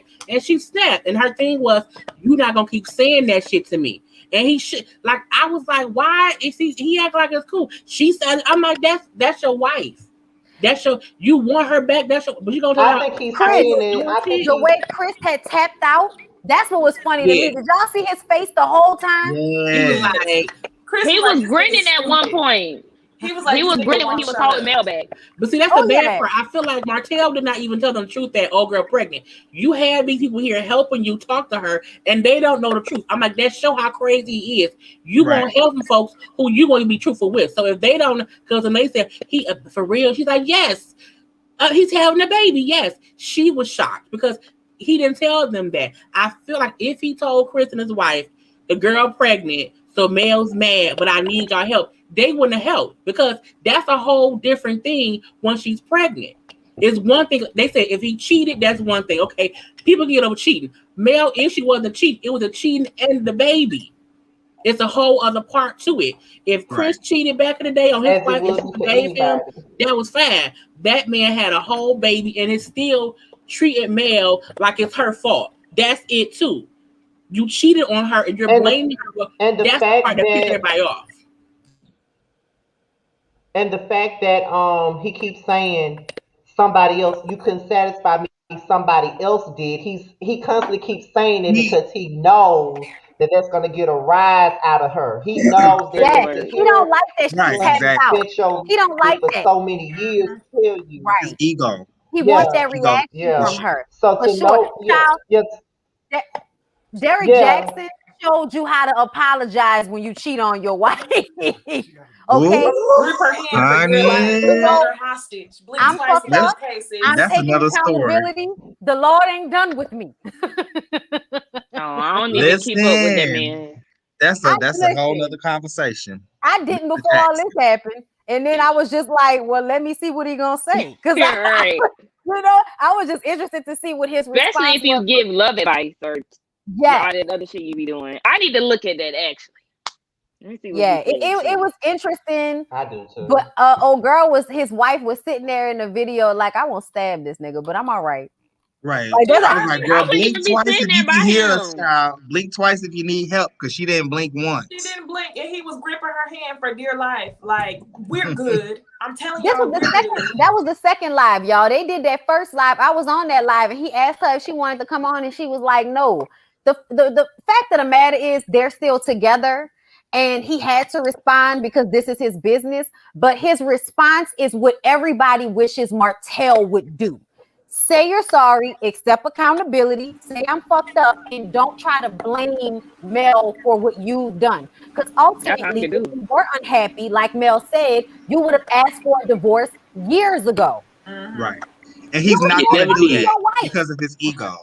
He's not going to do that. You weren't even that unhappy because you were still fucking your wife so much so that she got pregnant during y'all breakup. Like... Right. And if a dude told me that, man, I would have been hurt. Like, oh, okay, so now you really just don't. He's doing anything that he can to hurt Mel, and like y'all said, get a rise out of her because he sees in this game that he's losing, and Mel has completely, of course, you always gonna love that man, but she's moving on, and he's losing control of the situation. Classic narcissist, textbook narcissist. Mm-hmm. Full of shit. And then you get in the car, in the truck, talking about, I'm so sorry, Chris. I'm so sorry. Like, I knew this was going to happen because of Mel. No. You're an asshole and you need help. An asshole that's leaving out important information. Right. And the whole time, you could see Chris's face. And even though he was apologizing to Chris for Melanie's actions, Chris knew that Martell was on some shit and was kind of just shaking his head like, here he go. This is what I thought. This is what I knew. When Chris said he kept talking and not let him keep talking, that meant Chris knew I can't stop him. Let him just get it all out, and then maybe we can see where it goes. I think Chris knew Martell on some bullshit, if he stopped talking, we can kind of get back to Mel, but he just never stopped talking. So Chris knew Martell was just on some Chris bullshit. wasn't trying to Why say is it so hard to believe that Melody could have been a bad wife? Does that give him an because he would have left? He would have left. Right. That just never give a man excuse to cheat on you, Why have is a that whole the question? family on you. Why Like, is what? that the question? Why is that the question though? Why when a man cheats on his wife for 5 years and then we found out that night that she said he had cheated twice before then, so it wasn't just Ariane. He makes it seem as if, she gets upset that I cheated with just one woman. I'm like, damn, was I supposed to cheat with 20 women? Keep throwing Marceau under the bus, bitch. We see you. At the end of the day, where in your mind does it make sense that we need to come back to blame Mel for her husband being this disrespectful? What you don't seem to understand, ma'am, is even if Mel wasn't a good wife, that's not an excuse. Leave her. Leave her. But do not because cheat men do on file for her. divorce. Yes, January. Chris was thinking this damn deal definitely not getting done now. Chris said he Yeah, fucking with my money. that's what he was thinking about. Yeah, right. Don't be asking us no dumbass questions like that. Yeah. So like I Yeah, said, that's men another file for thing. divorce. I don't necessarily agree with people when they like when a man. It's like when a man cheats, it's like everybody finds any reason to date the cheating. It's always what the woman did not do. If a man cheats, a woman didn't do this, a woman didn't do that. If a woman's not giving you what you desire or what you need, it's either A, leave her ass, B, go to therapy, or C, at least try to work it out. Like it's never really a reason to go out and cheat on somebody. But if a woman cheats on a man, then she's the most worst. She's a slut bucket. She's the worst thing in the world. Right. It's the double Right. standard. Now, Definitely. you explained that perfectly. It's never a reason to go out and cheat on somebody, especially somebody who you took vows to. So if she is lacking in the marriage, I don't think that would have been an excuse for him to leave. Shonda. No, this is the thing. My God. Martell has said the whole time the reason he cheated was because Mel didn't give him what he wanted, but he knew what he wanted. She didn't do. So at the end of the day, she don't have to admit wrong. She didn't do shit wrong. He started to be a different person. Period. So Mel could have still sucked his dick. Mel was his wife for 14 fucking years, and he never left her. Don't tell you not to ask the question. I said don't ask no dumbass questions like that because that was a dumbass question. And you trying to tack that you was a happily married woman on that. Bitch, what that's supposed to mean? So are you always perfect for your husband? Let me get in your business. Are you sucking dick on your knees whenever he feel like it? Do you have children to take care of? Do you have a business to run on top of that? Do you? Y'all know that Mr. Krabs meme? Don't tell me to calm down. Don't come on here and tell me to calm down. Get the fuck off this live. I can say whatever I want to because this is the panel. This is the panel, bitch. I can say whatever I want to say. Don't play with me. Because y'all be asking, you a whole woman and you think that's a good question to ask? If your husband cheated on you, would anything you would have done been a good enough reason for him to do that to you? You're a woman and you're asking us that ignorant ass question, which insinuates that blame should be put on Mel, bitch. I'm sorry, y'all. But I can't stand when people be commenting, y'all want to argue back and forth. Bitch, I'm going to give it to you because that's what you want. I'm going to give it to you. You didn't ask a simple question. You asked a dumb question. Period. And that's that on that. Boom. Bow bow. Oh God. Like who they be talking to, bitch? What you knew him? You must not know. That's probably Ari. I'm gonna take a sip from my empty wine glass. Ariane's so stupid. You sitting up there bucked up to take this man away from this woman, and he gonna turn around and still ask you for a paternity test. Dumb. Oh, I ain't know that. But you sucking all the dick though. You still can't get him to marry you, but sucking all the dick, doing everything he want her to do, but he still don't want to marry her. He don't even want to fully claim her baby.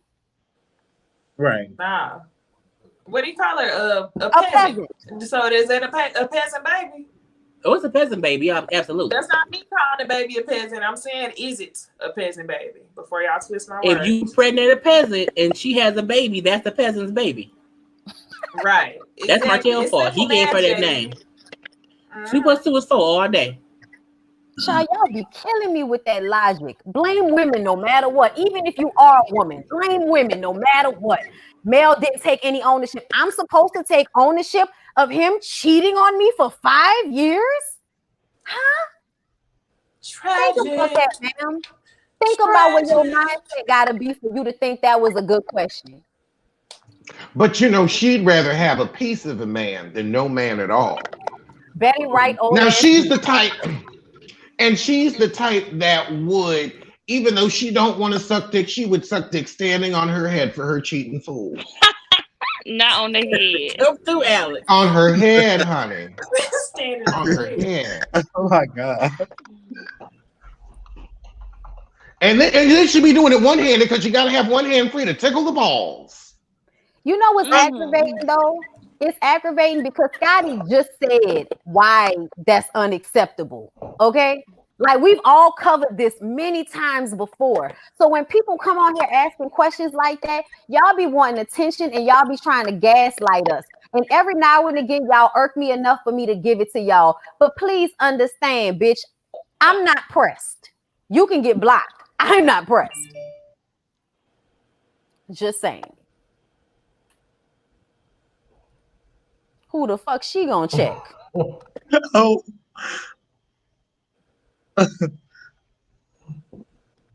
Right, moment of silence. Okay, all right. Do I need to continue on? What else happened on Love and Marriage? Oh, Maurice, don't nobody need you to be telling them to fight for their marriage. Don't nobody need that from you. Now, if you're speaking to a logical person, maybe, but not this situation. I don't need that type of energy from Martell. Right, absolutely and also, not. Chris and Nell had a beautiful patio, you guys. Oh my God. I know I'm getting old now because I noticed I was like the ceiling fans. They had a fireplace all the way in the background. It was beautiful. I was just like, yeah, she got back with Chris. That was a good decision because y'all house looked real nice. I love a good patio. Oh, don't you? Wait, you said Chris and Mel. And Nell. Her name is Nell. Nell. I thought you were saying Mel had a new man and we didn't peep it. I was like, oh. Child, I wish. Okay. Oh, it's coming soon. She got to give it a little while because it can't be a rebound. You know what I'm saying? Yeah. Right. So was that it for Love and Marriage? I think so. Let's move on. The most important part. Shout out to Mel for throwing that glass though. I felt you on Oh, yes. And it was at the right moment, right? Because when you was like, I can't take it no more. Yes. Because, I was like, yes, exactly. When you're up to, when you had enough, you had enough. She had every right to do what she needed to do. I just wish she would have got him in the. Because he kept antagonizing her. I just wish it would have been a little bit more direct, a little bit closer to him. His head. Like talking at his head. A little bit closer to that milk dud head. I keep telling y'all, Martell is see, that's why the Lord meant well for me. And I say this all the time, my ancestors' prayers. Because stab, penitentiary, 30 years. Like, I don't need to be around people like Martell. Stab. I'm not even, at some point, my anger is going to get to a point where I'm going to see rage, and I'm going to be like, it's either kill him or die from the anger. So I'm stab. Y'all, I can't take people like that. I can already see your episode on Oxygen on Snap. Snap. Her name is Bondi Blue. She was a YouTuber, and she just snapped. She lost it. See, this is where we need Jamie on here so she can go popular YouTuber, Bondi Blue. Give us the news report, boy. We need Jamie for that. Oh my God, I cannot, child. So where's Destiny's husband? That's a great question. Yeah, I'll tell you where he is avoiding that baby.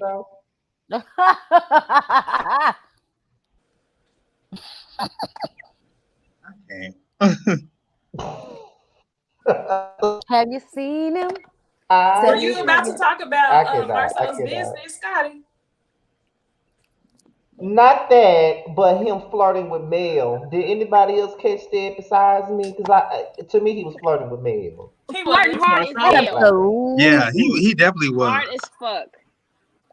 The way he looked at her at Jalen's graduation party told the whole story. Right. He always says how nice she's looking, how she's glowing. Every time he see her, he compliments her. And I'm just like, Marcel wish Tisha could be that put together. That's why he admires Mel. Tisha's beautiful and fine, but she lacks the confidence that Mel has in order to pull it off for real. Because it's not always looks, it's energy. Yes. She stepped up her styling game too. Letitia is Paige from Married at First Sight. She is. Sure. Yes, because I said in last week's episode, remember Tisha came up with the dress down to his office and stuff. I said, you look cute, but you're not giving me that energy. You're not giving me that. I know I look good. Like you're like, oh yeah, I just thought I put something on sexy for you. Like no, sis, you supposed to embody that. You're supposed to wear that dress, and you supposed to give me. I'm that bitch energy, and she just was not giving that. And I was just like, freaking dress. Okay, hello, you look good. I'm gonna need you to act like you know it. Yeah, she was definitely like, do you like what I have on? Do you like what I did for you? Do you want me to take a little spin for you? It's only okay if you that like weak it. spin. That weak ass only okay if you like it. Very weak. That's very weak. Alex, you so stupid. She knew I'd be like, I mean, really, it was very. That's exactly what it was. It was just so like, we've got to teach her. Okay. Good night. I'm done. If that ain't how she was spinning. And that's why Lord she irritates Jesus. my soul, because she only tries to give that bad bitch energy whenever she's talking to Mel. Keep that same energy across the board, and you might be a little bit more likable. Every other scene we see her, is it okay? What about me? I could walk in a heel better than her. Yay! I could walk in a heel better than her. She can't. She was just teetering on them things. I was just like, girl, just go on and put on your little kitten heel. Oh my God! Not big girl shoes. Oh my God! Girl, you do. I can't. You know, this is the actual truth. This is the truth. No, for real. No, okay, because I didn't know if he had top teeth or not. I really wanted to know because I could never see his teeth. You got baby teeth. You got baby teeth. Don't come out with melon. Okay. Because I was wondering, I was like, damn, where his teeth at? But I didn't say nothing because I didn't want to be rude. Very small. Very small. I mean, he's rude. Oh, Jesus. You know, he really does give you that like smooth gum. Yeah, I forgot about his teeth. I did too. Not smooth gum.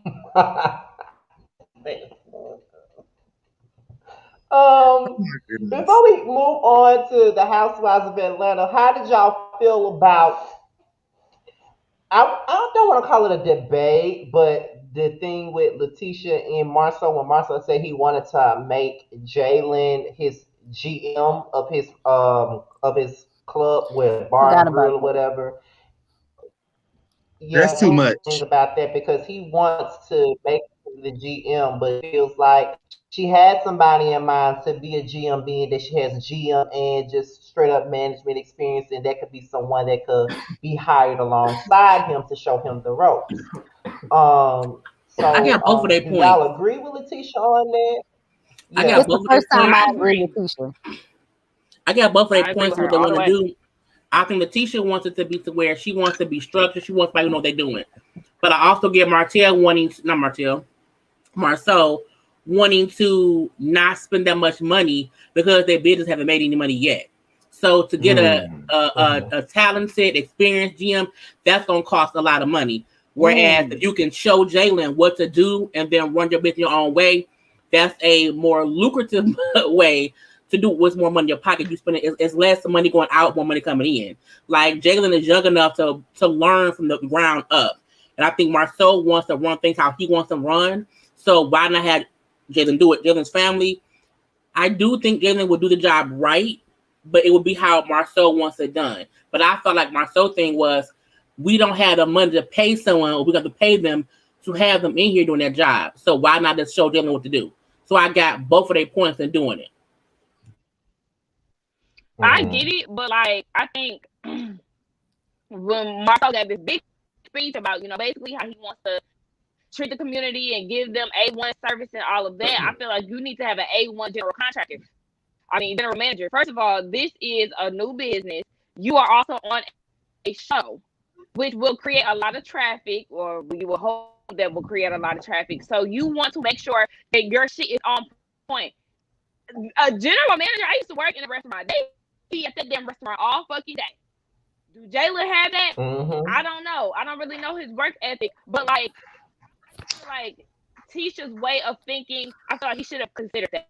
I totally get where he was coming from, but please consider her, because for once in her life, the bitch is making sense.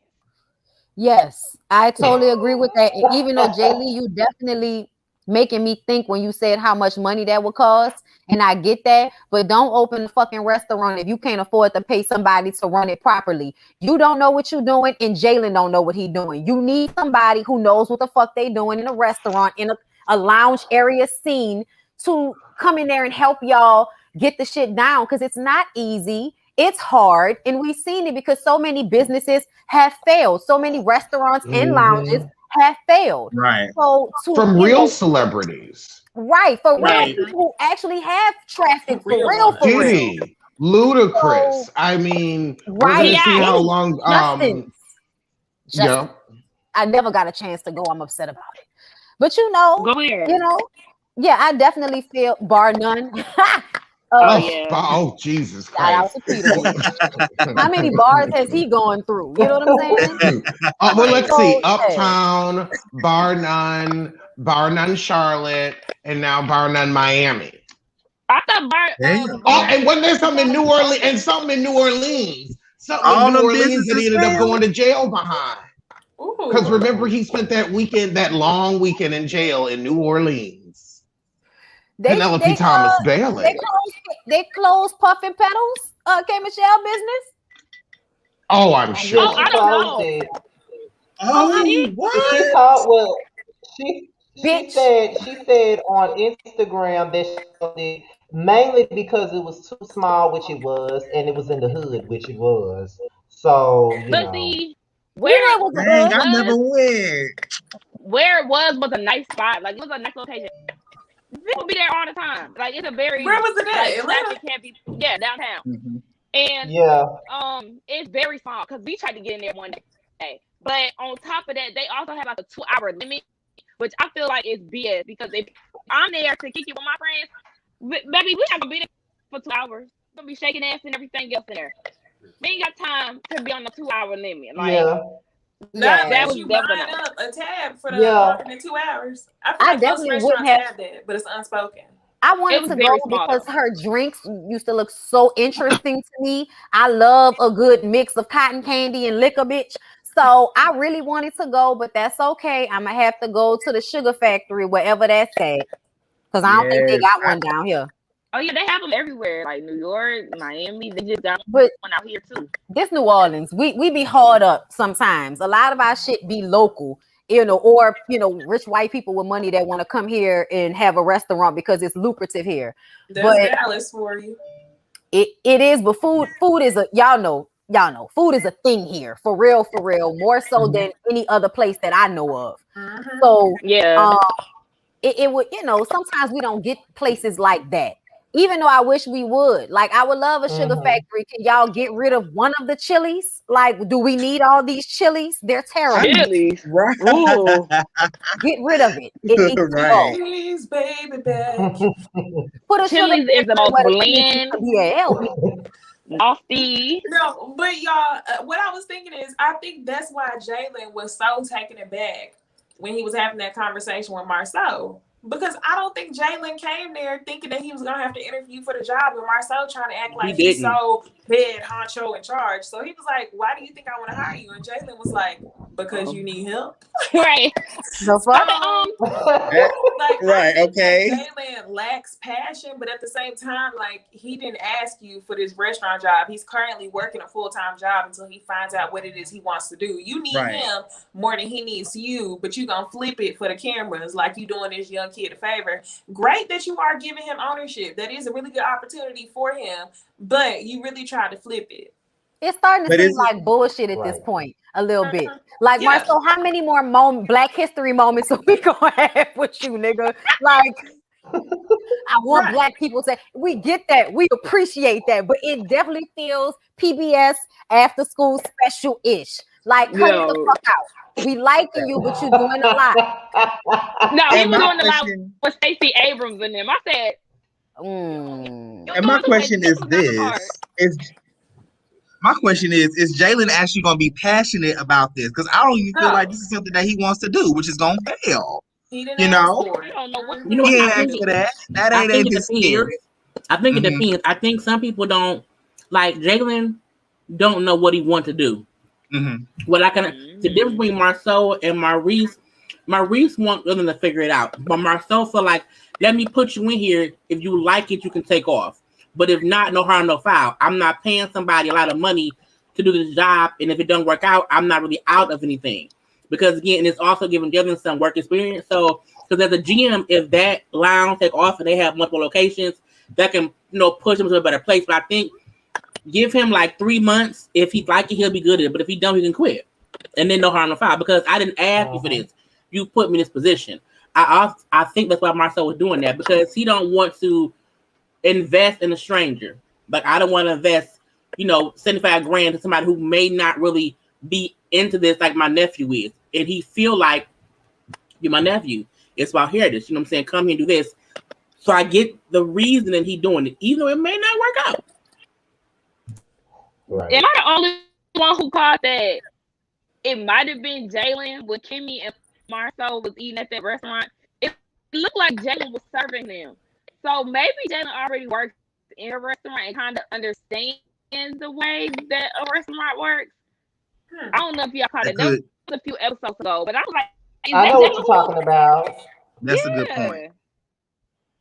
I know what you're talking about. I thought that was him too, though. I thought that was him too. So I guess we can move on along to the Real Housewives of Atlanta, the Real Halloween parties. AKA drag the hell out of Toya tonight. That's what her ass is. Bad Girls Club Atlanta. I'm ready for that ass. Bad Girls Club Atlanta. Where's my golf club? And I see that Allison came back to the screen, so I know he's ready to give out a read to these girls at this point. So we're gonna start. Hey, Scotty, can I say something quick? Go ahead. So just so y'all know, when this review is over, it was right after I drank the protein shake and my stomach started kind of hurting. I mixed the chocolate and a banana, but you're not Bondi. I just want to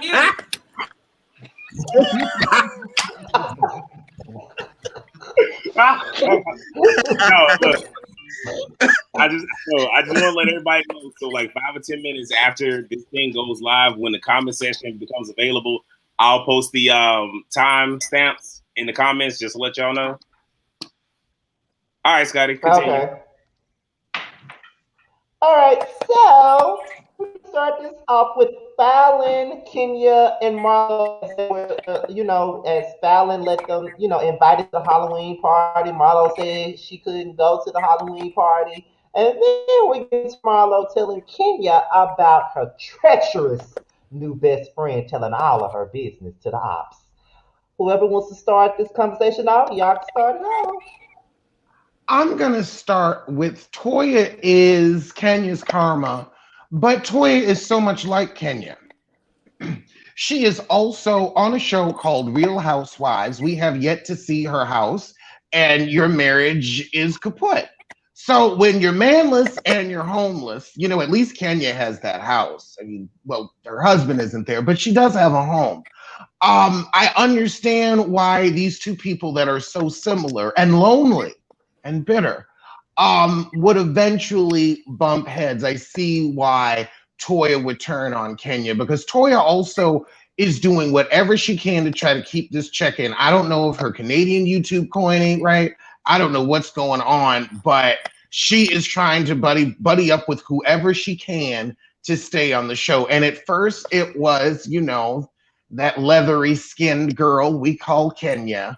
But I feel like she got tired of having to always sit right between Kenya's vagina and ass. I think she got tired of hanging out in her gooch and wanted to go somewhere else. And I think she decided to kick her on the way out. But she ain't gonna be having no friends at the end of this season because she done fell out with everybody damn near, except Candy and Cynthia. And she falls out with you in a very harsh way where it's like, I don't want to bother with you. We don't need to fix this. You're just a disrespectful cretin.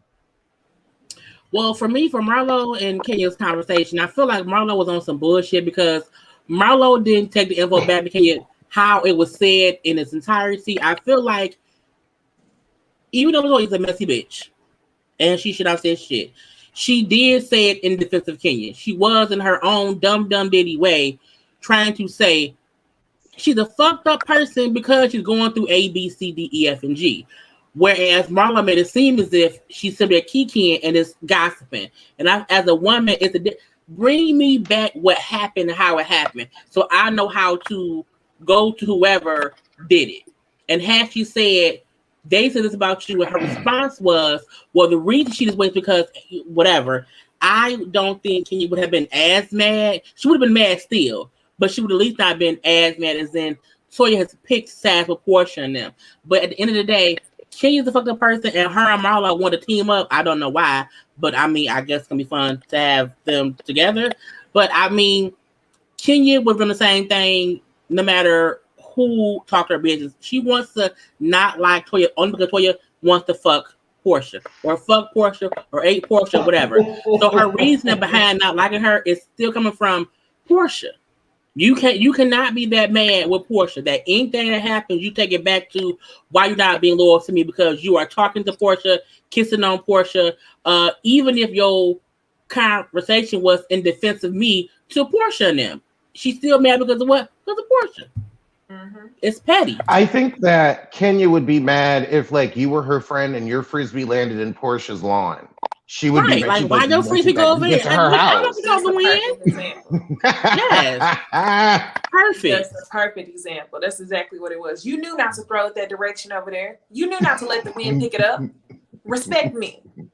That's exactly what she's doing. Honestly, I feel like she was having a nervous breakdown when she got into it with Toya. I know we ain't got there yet, right? Are we talking about them though? Like, we talking about them, right? Yeah, go ahead. Okay. So I just kind of feel like at the end of the day, I want to know if y'all fuck because this energy is doing too much for me. Also, when Kenya got so upset and started going off, and why would I don't need you to defend me to those tramps. I was just kind of like, oh, they tramps. And also, let's talk about Kenya. This is bringing up Kenya's sexual dysfunction. Yes. Because it's like, okay, these are grown women, some of them single, some of them in whatever state of relationship. But it's just like, girl, if somebody did get their peaches cobbled, it's too big of a deal to you. It's too big. Like, why is it ruffling your feathers? Yes. It should have been her. She should have spent whatever coin he required. And we probably would have got Ken instead of Kenya for the rest of this season. Okay. If she actually got with Bola. So I wish that she spent any coin. She said she didn't want us. She didn't want them to defend her with what she was going through. So I will gladly tell you how dumb you look talking to us about those fucking mixtapes that he was making for your ass, like y'all in fucking high school or some shit like that. Right. Bitch, mixtapes don't mean what they used to mean no more. And that's a click right fast. That ain't even nothing, bitch. Right. He probably that shit on no tape for you. That's not even on tape. He sent that in an email, bitch. He shared his own playlist with you. You not special. You dumb. And at the end of the day, I want to know, is she even on his Apple Family plan? Soybean burger, bitch. And you need to go find something else to do besides worrying about other people's pussies. Because if you was worrying about your own, maybe you wouldn't be this disgruntled and unhappy and bitter. Ooh. And I want to say this to Kenya fans. I think a lot of Kenya fans. What you gotta say? I think, yeah, put your ear to the screen, Sakina. Come on. I think a lot of y'all think from the standpoint, y'all think as if Kenya wants peace. Kenya does not want peace. At all. A lot of y'all's logic would make sense if she wanted peace and, peace around the world with all the women, but she doesn't. And she explained that when she sat down with LaToya. She sat down with LaToya and she didn't want her to use... LaToya thought that if she revealed Kenya's weakness, then the women would have sympathy for her and they could all just get along. But Kenya explained to her that she didn't want her to share the weakness and that she has no desire to be friends with those women. So Kenya is in the game simply to troll. It's not to have peace on earth. And I think a lot of y'all defend her thinking, well, if it were Kenya, people would be attacking her. People would do this. I guess if Kenya was logical, if Kenya wanted to have friends and be friends with other women, but she does not. So y'all defend her, but she don't even want y'all defending her because she wants to troll. But even... Hold on. Oh, go ahead. But even when Toya had mentioned the weakness and everybody was like, oh my gosh, but what is the first thing Portia said in her confessional? Thank you for that. Thank you for the ammunition. And I'm gonna keep it all the way 100. Like, I wouldn't want nobody doing that ish either. And look, we can argue this all day long. Nobody's saying that LaToya wasn't wrong for that shit. She was definitely wrong for saying that shit. But ultimately, the information was gonna come out anyway, and Kenya had already told it to Candy, and we're on a reality show. So to act like that's really a betrayal is bullshit. You want blind loyalty from another grown woman. You feel with your lawyer who told about it was just like your lawyer. You can't act as if something that you said on camera to your lawyer is a secret that you told someone off camera. And not only that, LaToya not smart enough to think ahead of time to say, you know what, if I say this, it's gonna be something. She just talking. She was drunk. You can't expect LaToya to be lawyer because she too immature to. Yeah, she don't think past her asshole. Yeah, so you can't even. She had no malice in it. She didn't think about doing it. It wasn't even a big old issue. It was just that's what it was. I said it. Yeah, and she got backed reacted into a corner. That's especially different. after Portia was like, bitch, you might have been the one that did it. And so, then she was like, no, it was Kenya. But it's because she's going through something. And let's not forget they asked her what she going through and then turned around and was like, why would you tell us that? Like, y'all asked her what she was going through. Okay, but Kenya, you had your church hand up. What was you about to say, Kenya fan? Go ahead, Kenya. Oh Lord. Okay. So I ain't gonna go in for real. But y'all cannot. First of all, y'all cannot tell me that if Kenya was getting digged down by big bongo, that the girls would not have written and told and would tell Mark to tell Blanca whatever. I don't give a damn who it is. I don't think so. But no one is saying that it was. No one is saying that it would not have been a conversation. The issue is Kenya made it a whole storyline. This is episode whatever. When she brought it up at the beginning of the episode, right? You still talking about it? That's the issue. It's not. You can jokingly say what happened. Yes, they would have jokingly. But the difference is Portia is single. Kenya's a married ass bitch. So if a married woman does it and they have been talking about, it's different. Even Tanya is not married. She's involved. It would be wrong, yes. But no one would have drugged it past the trip. Kenya drugged that shit on the trip, on the way home from the trip, after the trip, weeks after the trip. It's fucking Halloween time. Why is that a topic of conversation now? Kenya's dragging that shit. They Kenya's a victim. She's always she plays victim all the time, and I can't take that victim as bullshit. Cause bitch, you're not a victim. But so do Portia. No. Portia don't be no victim. She trying to act like Portia on her shit. I don't know why Kenya after me. Bitch, she after you because y'all no longer friends. You was after her. Now she's back on the same level that you on, and you all of a sudden a victim, and she's making allies, all of that. Fuck that shit. And in my other reviews too, I did say, even in today's review, write this bolo shit up. Let's talk about the shit. I'm definitely side-eyeing Kenya for that. Like, girl, last week too, bitch, we passed that, okay? I want to hear about Bolo this episode, last episode. No Okay, more so other wait, episodes. we should be past Bolo, right, Sakina? We should be past Bolo. Yeah. So why is Kenya on shit from Portia from 2 seasons ago? If we need to get past Bolo currently, why do y'all Kenya fans like, oh, but Portia did this last season? We should not be going on anything from last season, season 5, none of that shit. Kenya holding on to old bullshit, but no, Kenya hold on to bullshit. Kenya holds on to bullshit because she has nothing else going for herself. She won't talk about her marriage, her child, nothing. Kenya's whole thing is, I'm mad at Portia. I'm tired of that. What it is. Kenya goes above and beyond. She will inconvenience herself to bother you. Portia don't care that much. Right. Portia will be like, bitch, what? Girl, move. You know what I'm saying? Yep. That's the place that Portia is in. Yeah, she don't like Kenya. She said that. We just don't get along. I just don't like the bitch. But I have not seen her constantly like nipping at her heels like a little Pomeranian dog or some shit, the way I feel like Kenya is like, Bolo, those tramps, Bolo. I can't believe you're trying to be friends with her. Specifically because Latoya is trying to come on a whole fucking show. Why are you mad at her? Because she's not picking sides. You're friends with Fallon, and Fallon came on the show through Portia, and I don't see her forcing a situation there. So I just kind of feel like Kenya is on bullshit, even though Latoya is annoying and aggravating. The way she talks to the lady and everything. Don't raise your voice at me. I hate that shit. Bitch, who are you? Like, she just going way too much. Toya is thirsty, even with that whole situation as far as her trying to defend Kenya, all that.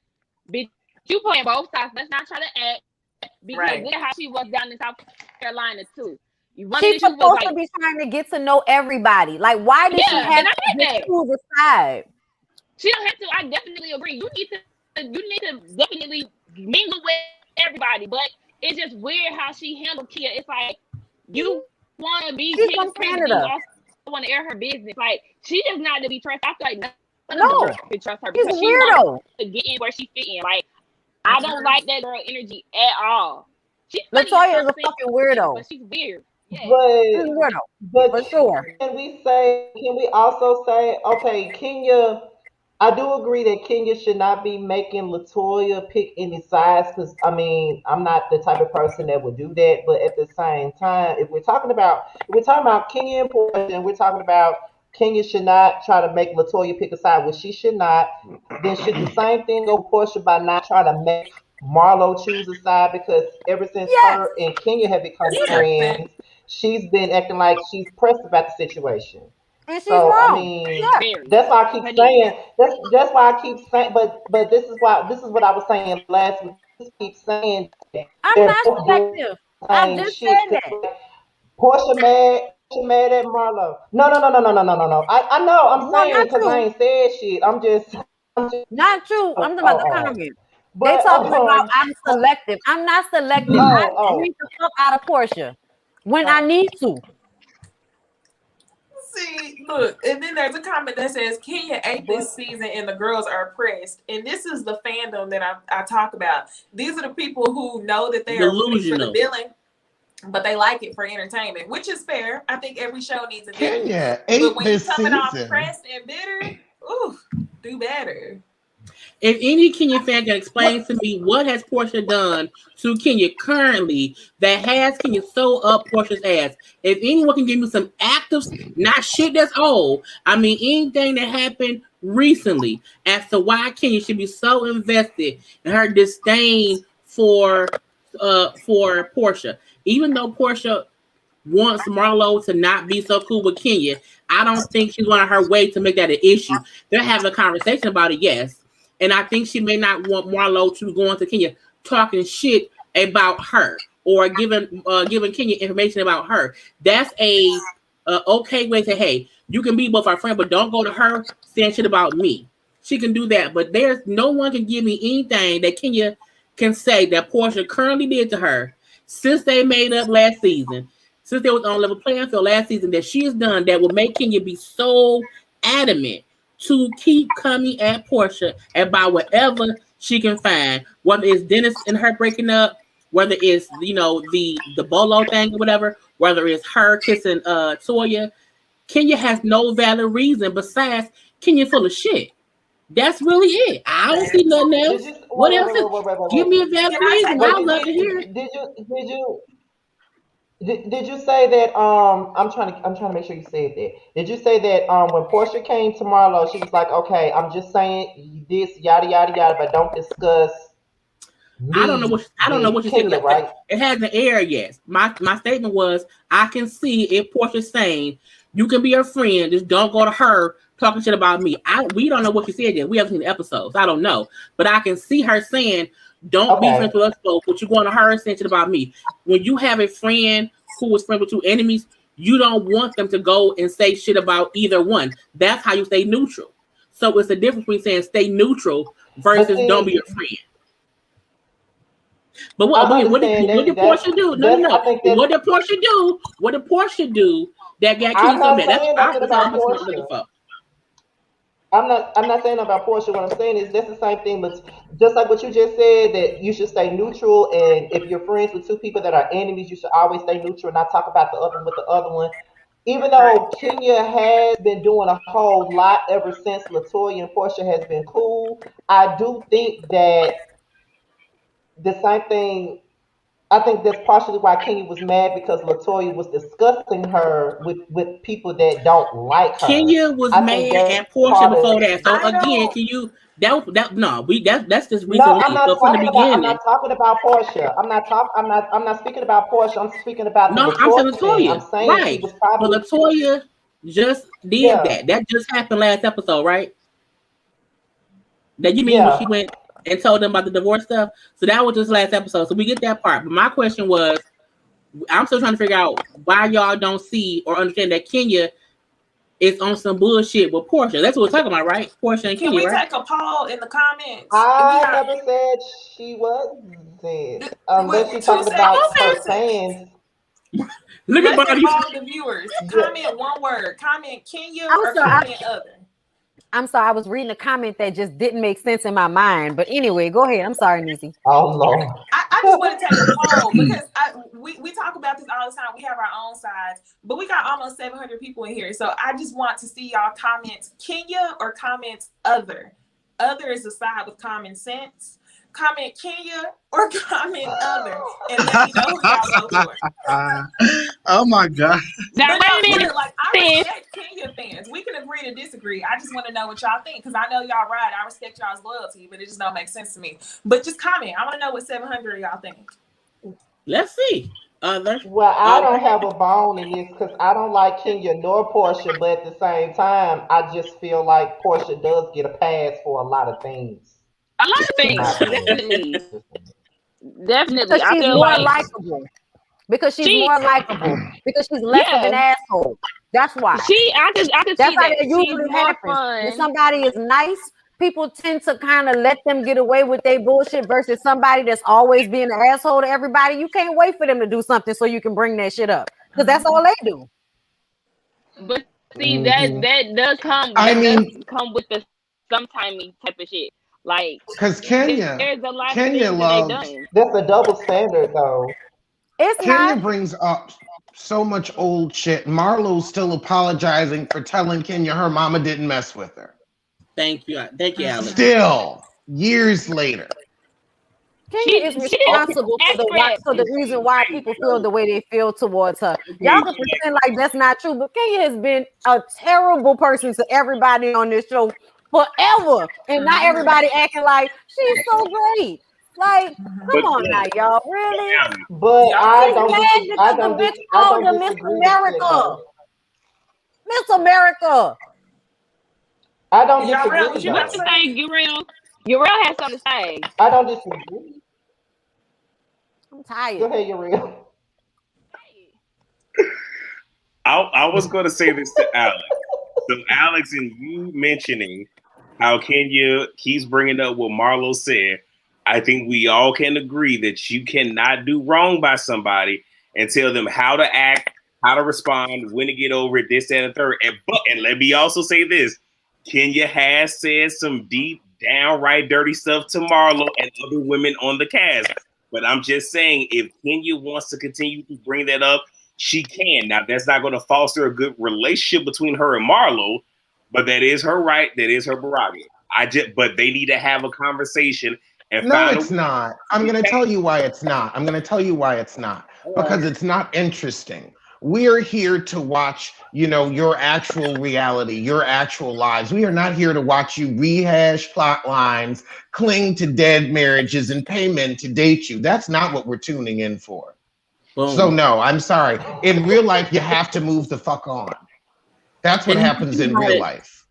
You can get mad all you want, but eventually you go see a therapist for it because you realize you're the only one upset about the shit. Housewives are supposed to be able to see the lives of women behind the community gates that we don't get into. Once you acting like us, I can fuss and fight all day. I don't want to watch it on TV every season. And if every season is the same argument, what's the point of watching?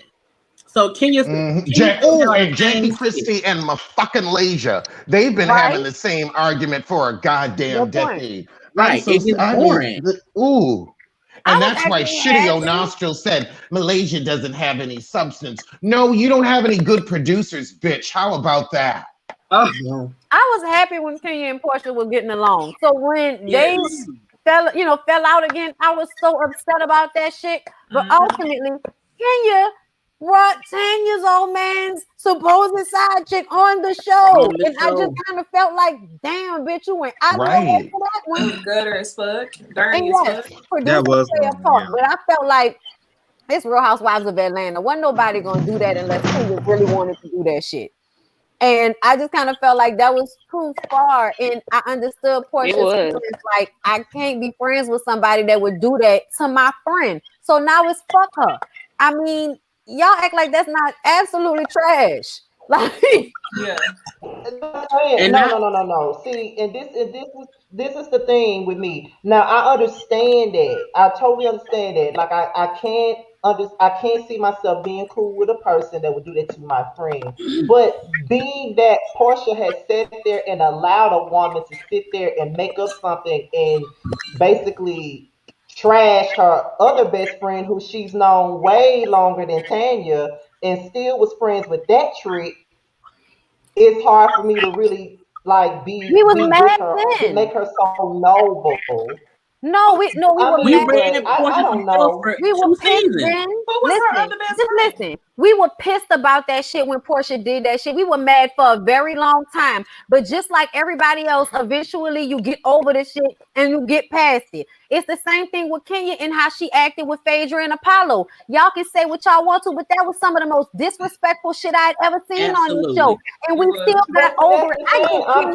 I'm never denying any of that. I give Kenya a clean slate at the beginning of every season, and she always does something to like make me be like, damn, bitch. Like, yes, I want to root you, but I can't. Yeah.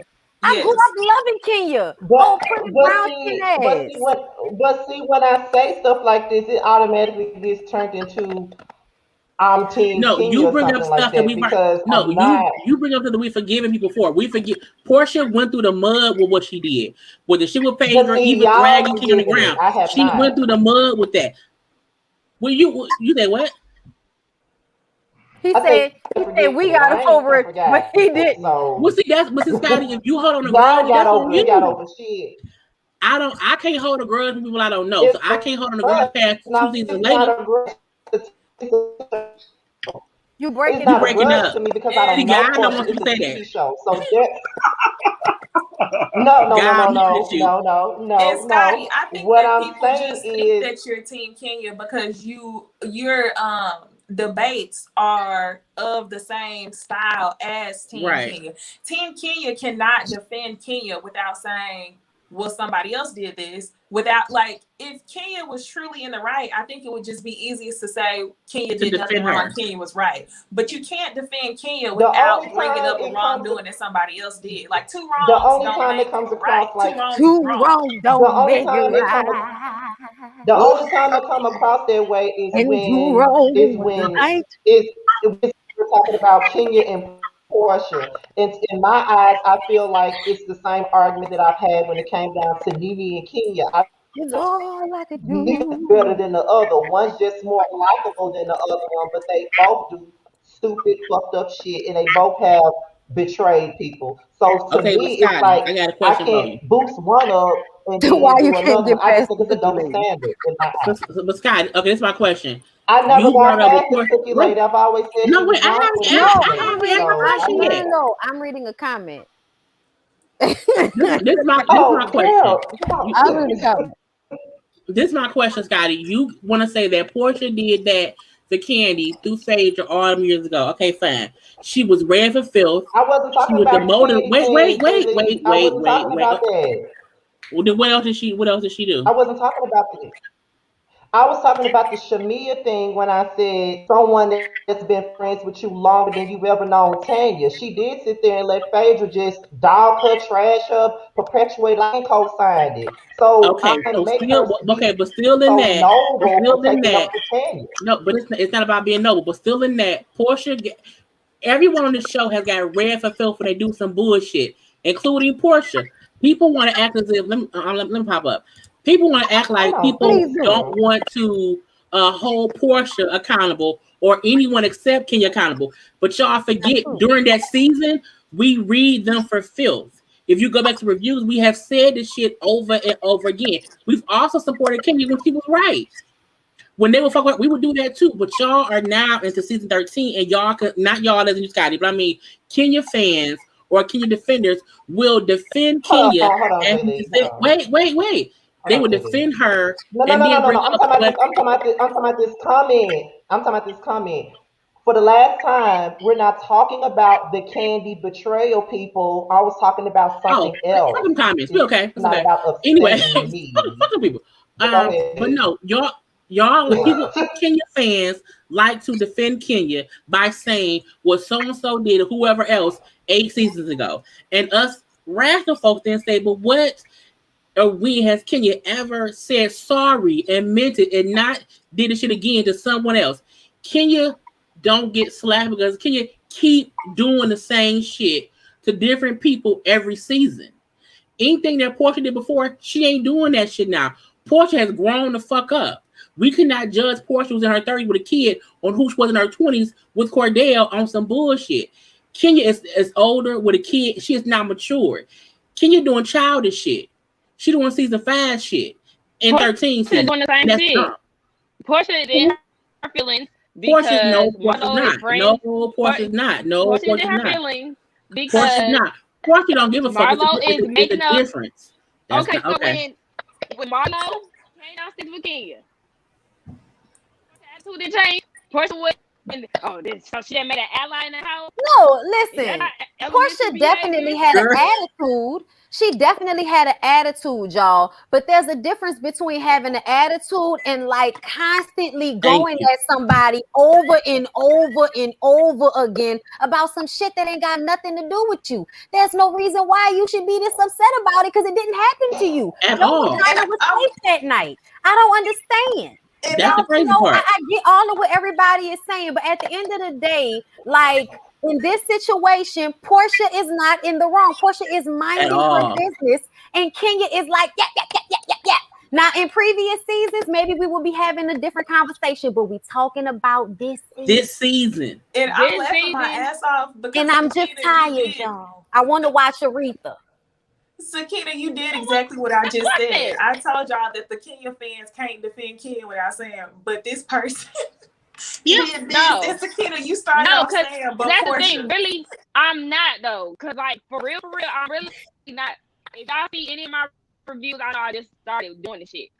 But like, even my thoughts in the past, but the whole cookie lady thing, that was too much. Anything that wig did not equal no damn side piece being brought to the table. All that type of shit, I don't condone. I never condone the whole Kenya flirting with the pop shit. That shit was way too much for my preference. Like, I consider myself a fair person. I don't blindly follow nobody. I don't give a fuck who it is. I don't blindly follow anyone. That's just not me. I'm not that girl. So I am somebody who likes Kenya, who is in favor of Kenya, but I can also call her on her bullshit because there are times where she definitely does some fucked up shit, and I'm not necessarily anti-Portia because yes, Portia is a fun girl. She has fun times. She's young. She's vibrant. She's all of that. I like the energy that she brings, but she's also an asshole at some point. So I'm not gonna act like all of the girls on the damn cast is perfect because they ain't. I'm gonna be And I Portia. just don't forget shit. So I mean, it is what it is. I just Yeah, don't forget shit. that makes sense. And then on top of that, it's like for me, but the reason why I keep on saying that it's a double standard when it comes to Portia, or God forbid you say something about Portia. If you, and I'm not even talking about nobody on the panel. Let me make that clear. But if I call her out for anything, it doesn't even have to be in the past. It could be something that she just did. It's you're obsessive. You hate Portia. You want her live. Blah blah blah. You can't say shit about this girl without you being this and that. Like I mean, and that probably fuels my fire when it comes down to me going in on her because I just know that it's gonna piss the people off just cause I do it. They could be part of the reason. I don't know, but I mean, I don't know. But I I asked read for one Portia and thing people that I act am like not they Portia don't trying to care. have Dennis in my pussy. So no, I couldn't or Jesus. possibly be jealous of her. I read Portia on my even on And my review Raw? today. On my review today, I said I didn't know what the fuck Portia was talking about. She didn't understand what Latoya was talking about. Bitch, you know Right. you asked her what Kenya had going on, talking about you pulled that out of the air. Bitch, ain't nobody pull that out the air. I said she going through something. That's the reason why she's so worried about other people's pussies. And then y'all said, what's she going through? And then I said, was she going through the alimony situation, which was too much information to give bitches who don't like her. But y'all backed me into a corner and I don't know how to fight. So that's what I gave. Okay, that's what the Latoya situation is.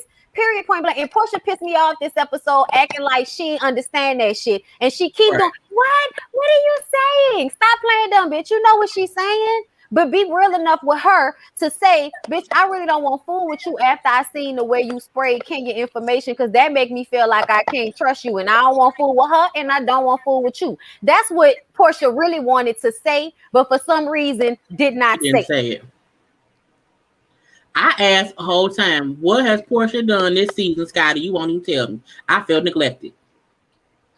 You were I just talking to told me, or you were talking to Sakina? I didn't know who you were No, talking to. because you said that in your reviews, you be saying what Portia did recently, and I'm like, okay, well, tell me something. If anyone can tell me something recently, I would say, oh, okay, she did that. Let's address it. But every time I ask that question, ain't nobody say shit. No one had anything that Portia this did is all recently. Kenya and her I projection personally, because she okay, can't let well, her since you want, frustrations out on Mark old pussy ass. She can't get mad at Mark, so I she gonna act a fool with personally, the girls. It is what it is. What else is going on? I personally, I'm gonna say this though, and this may not be the answer that Jay Lee may be looking for, but I'm just gonna say what it is in my eyes. And I said this last week. I personally feel as though they both came into the season not fucking with each other because of everything that happened last season.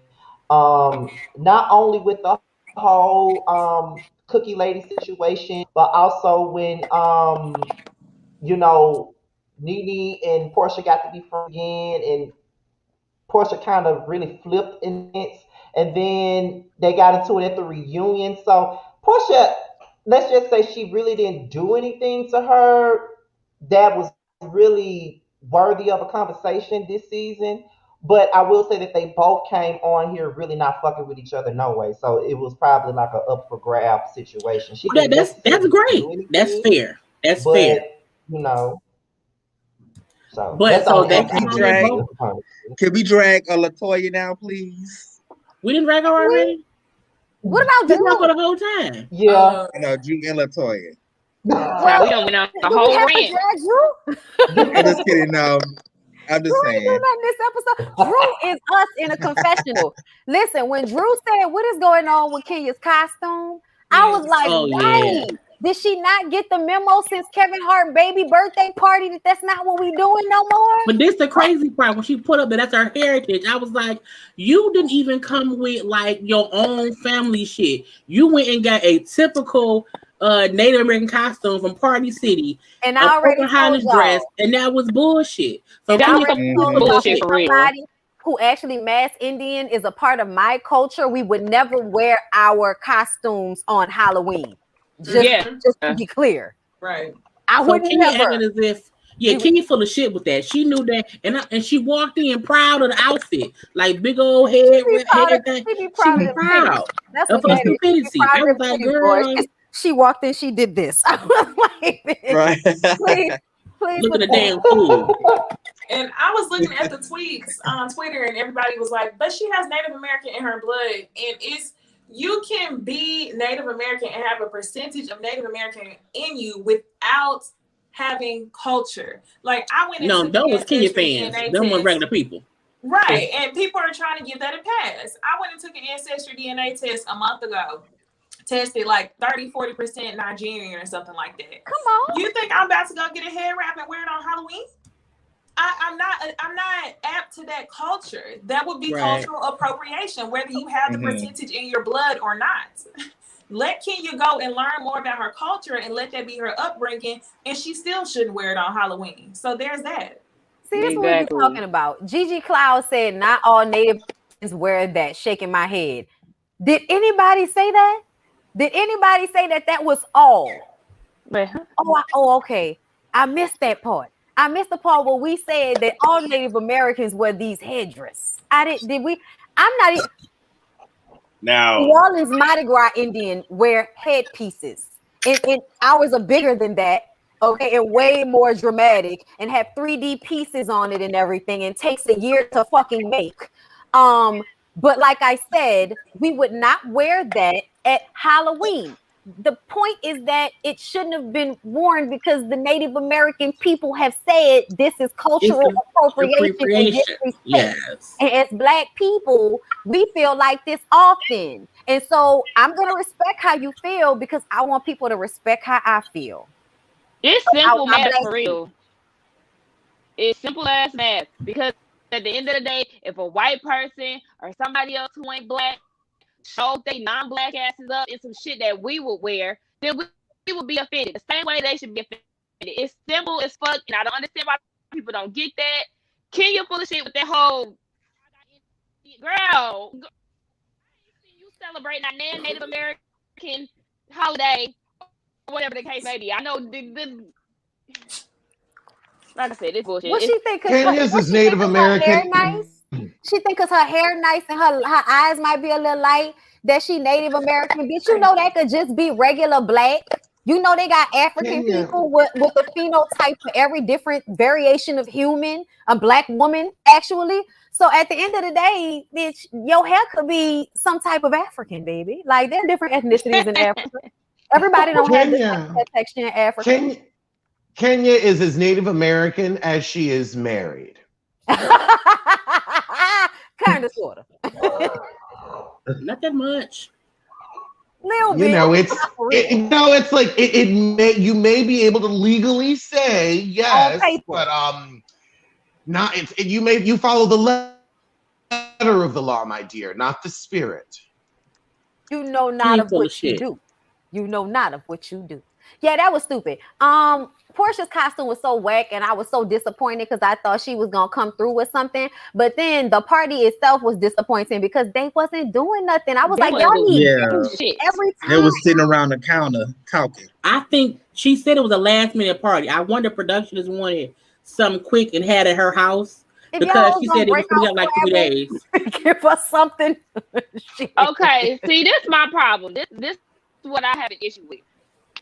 Twitter hype be fuck. Can y'all hear me? Yes. Okay, because people saying they can hear me in the comments. Anyway, Twitter hype be fucked up out of this episode, y'all. I swear they were like, oh, give Fallon a piece. Give Fallon a piece. She deserve a piece. Y'all just wait until the Halloween episode, and then we get here and bitch, what? There has been, like, I guess they feel like she deserves. Yeah, like they do hype Fallon up a whole lot. The bitch been a mute for half the season, and they think she deserves a fucking peach. And now y'all want to sit up here and tell me that this girl deserves a peach because she picked up a damn golf club to go out with somebody with it. Now it's oh my god, she deserves a peach. Oh my god, it was the fussing on the porch, the running to the house, It was all that she did. To get at Latoya, right? It was I think they cut out some. Yeah, I think they cut out some, but I think that scene was entertaining. I'm not gonna give her a peach, but I do think we should see more of her next season. Yeah, definitely more her next season. I wouldn't even be interested next season I could give you that. because she's not doing enough. Listen, Yeah, I think they're not. She said on to speak on it that she was surprised how they waited so long to introduce her into the group.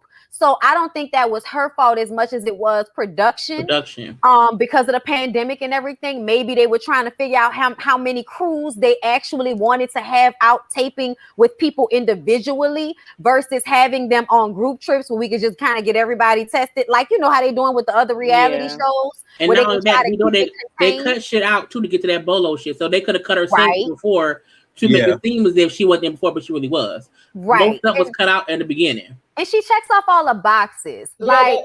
She got money. And we want to see somebody with some money. Y'all be bringing these girls on and they don't be having no money. Definitely want people who got more money. I just feel like she's not. Her personality.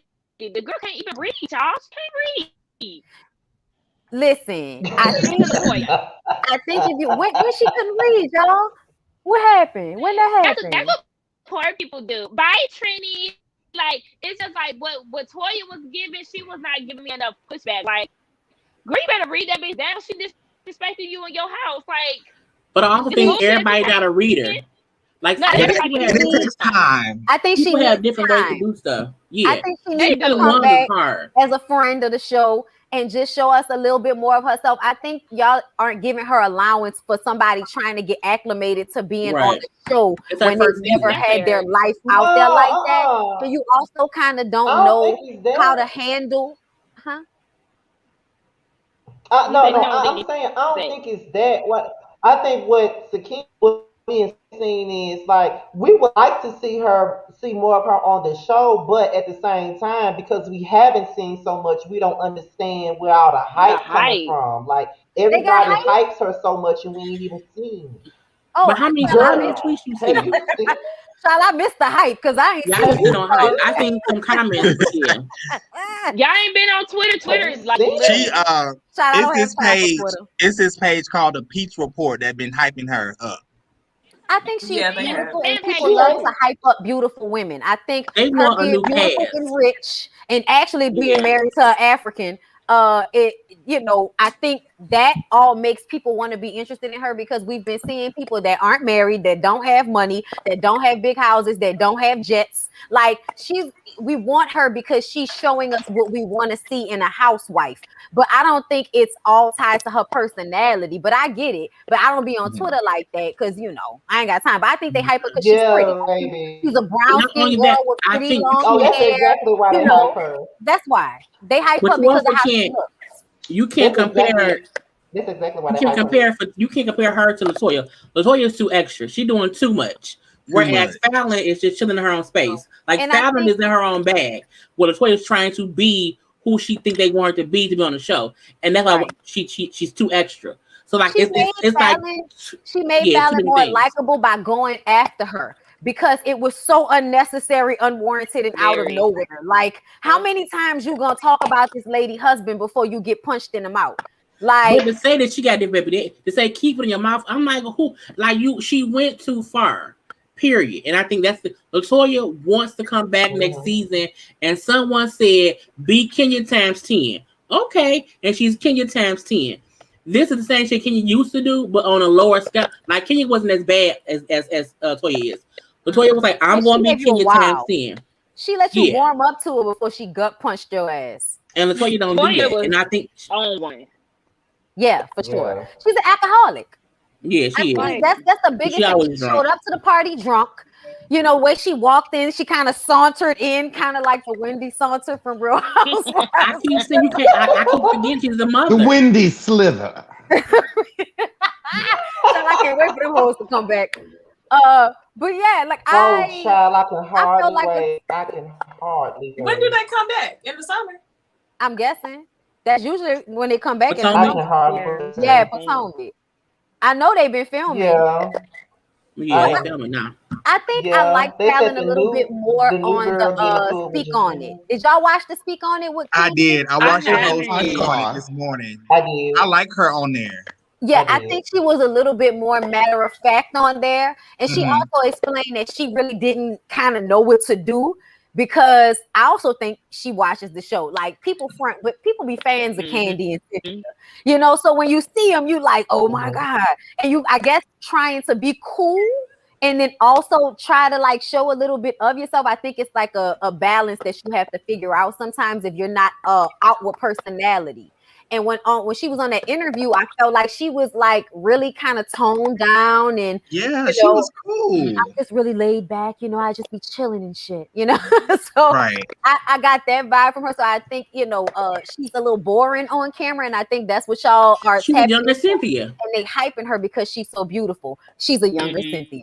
There you go. I think that because even on Kenya speak on it, she said she feels like Fallon has a lot to offer. She has an autistic kid, and she has this like $1 million business or something like that. So it definitely sounds like she has a lot to offer, and I feel like show us that part. But just like you said, Bondi, and I even said this in my review today, I feel like it was definitely production. Like if this was her trial run and she was trying out for the show, why didn't y'all showcase her enough? Because we got introduced to her at that Black Lives Matter Porsche party, and it was kind of like she was thrown. Oh no, we got introduced to her at the pool, and that's when we was kind of like, what the fuck are we doing here? Y'all just randomly brought Portia and them to this girl's house.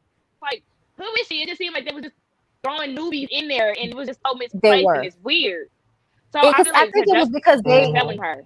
Because of the pandemic shit and because of the way they were probably taping, they were just kind of slapping shit together so that they can draw out the trips and stuff and all, you know what I'm saying? Like they definitely did some production editing, you know, bullshit this season, trying to, you know, the way they put things together. It just didn't really make a lot of sense at all. And I think it's because they didn't know what they were doing when the pandemic hit. They didn't know exactly how to handle it, but they knew they needed to tape something. And that was just the main thing. Because look how long it took VH1 to come up with their shit. Whereas Potomac postponed, but kept taping and shit like that. Like they postponed, but they was right back on it. So I don't think they actually took the time to figure it out like a lot of other reality shows did. They failed her. And on top of that, it was another girl they had. It was another girl they had on there this season by the name of Joy or something like that. We probably seen her twice, and she disappeared. So I don't know. And then she at the party too? Yeah, she was at that. No, she wasn't at the Bachelorette party, but she was at the Black Lives Matter the Porsche party. Yeah, she was at the Porsche party. Yep, I remember her because I felt like they was trying to bring her in too.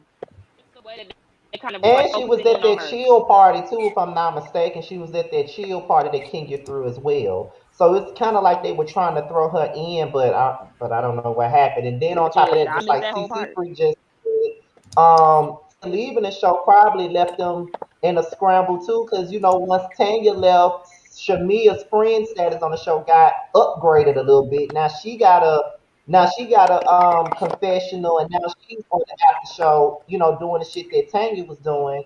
So you know, so it's a lot. So maybe season 14 will probably be a way for them to figure out what went wrong with season 13 and hopefully right those, because they had a lot of wrongs this season and it didn't heat up until that Bachelorette party.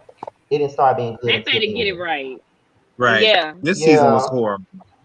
Because it went like this. More episodes left. We probably got like 6 or 7 episodes left. Do I feel like because they this New Orleans trip gonna be fun. I feel like this week's gonna be boring. You're right though, but you know, like I said, I only asked that because I know they filming the reunion this Thursday, so I'm sitting here waiting to see what they're gonna do with that. And I know that LaToya gonna get drugged from this couch to that couch. The only thing them hoes gonna do next week is make me a little aggravated and make me want some beignets. And I'm probably gonna go get some. I be trying to stay away and put the shit on TV, and I'll be like, maybe I should go over there. I literally said that in my review today. I saw it. I was like, she gets it. When you say Neos, Lyric was like, did she say Neos? Yes. You know. Oh, Neos. But Bonnie, why don't you make your own beignets? Oh no, we don't do that. Oh, nobody does that. If you live down here if you live down here, ain't nobody making no beignets. You gonna go pick them up from Last Call or from Cafe Du Monde or that other spot on St. Charles. The New Orleans, whatever in company. It's always something New Orleans and something company on St. Charles. Beignets and company, whatever. They okay, but I prefer the original. Because the original from Cafe Du Monde be crispy, and them other ones be more like soft, and I don't like that. I like the crisp. I need to go to New Orleans. I'm mad that I became vegan before I went to New Orleans. That's a shame. Man. That's a terrible thing. I would have fucked some. Maybe just take one day I've off. been to New Orleans and never had beignets. Girl, I be sick as hell. I will be sick as fuck. Take one day off. Scotty has no excuse. I know. Lyric just said he from Mississippi. He's like, that ain't count. You should definitely have had them because they so close to us. We used to go back and forth to Mississippi all the time. Just to go to the beach. Right, you are super close. I hadn't had a beignet for the first time until 2 years ago. Well, I never had one. My friends have had them several times. I've never had the opportunity like, to do beignets.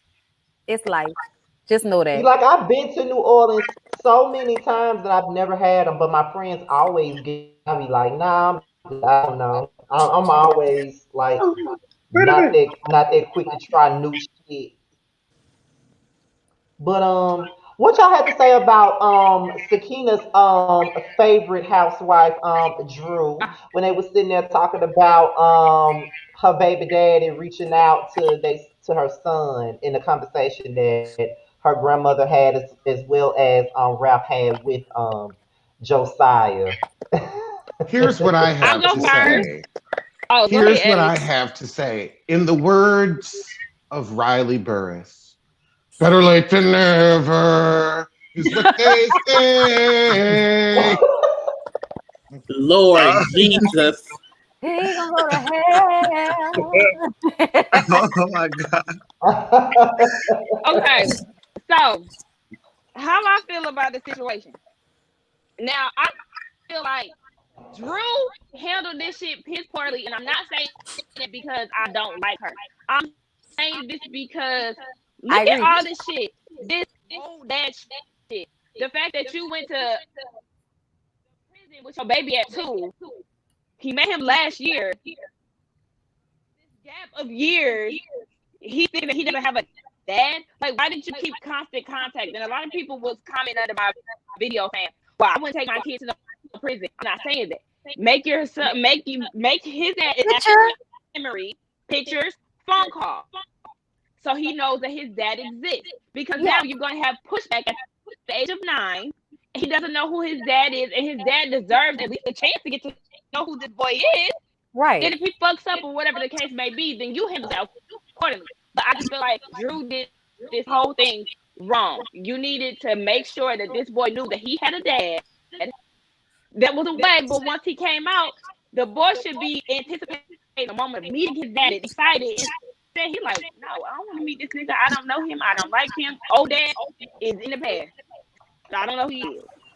I agree. I say that in my video that I feel like she handled this shit badly because there shouldn't have been a misunderstanding about who he was just because he wasn't there. Like, I grew up knowing who my grandmother and grandfather was. If they passed away, my great grandmother, I grew up knowing who all these people were, and they were dead before I was born. So the idea that she had no responsibility in making sure that her son knew who his father was, I have a problem with that because I feel like, why did you do that? Did you do that to make Ralph feel comfortable, or did you do that because you were ashamed of the fact that he was in prison now? Whatever the reason, she did him a disservice because now he's confused, and it should not be like that because it's very simple to understand.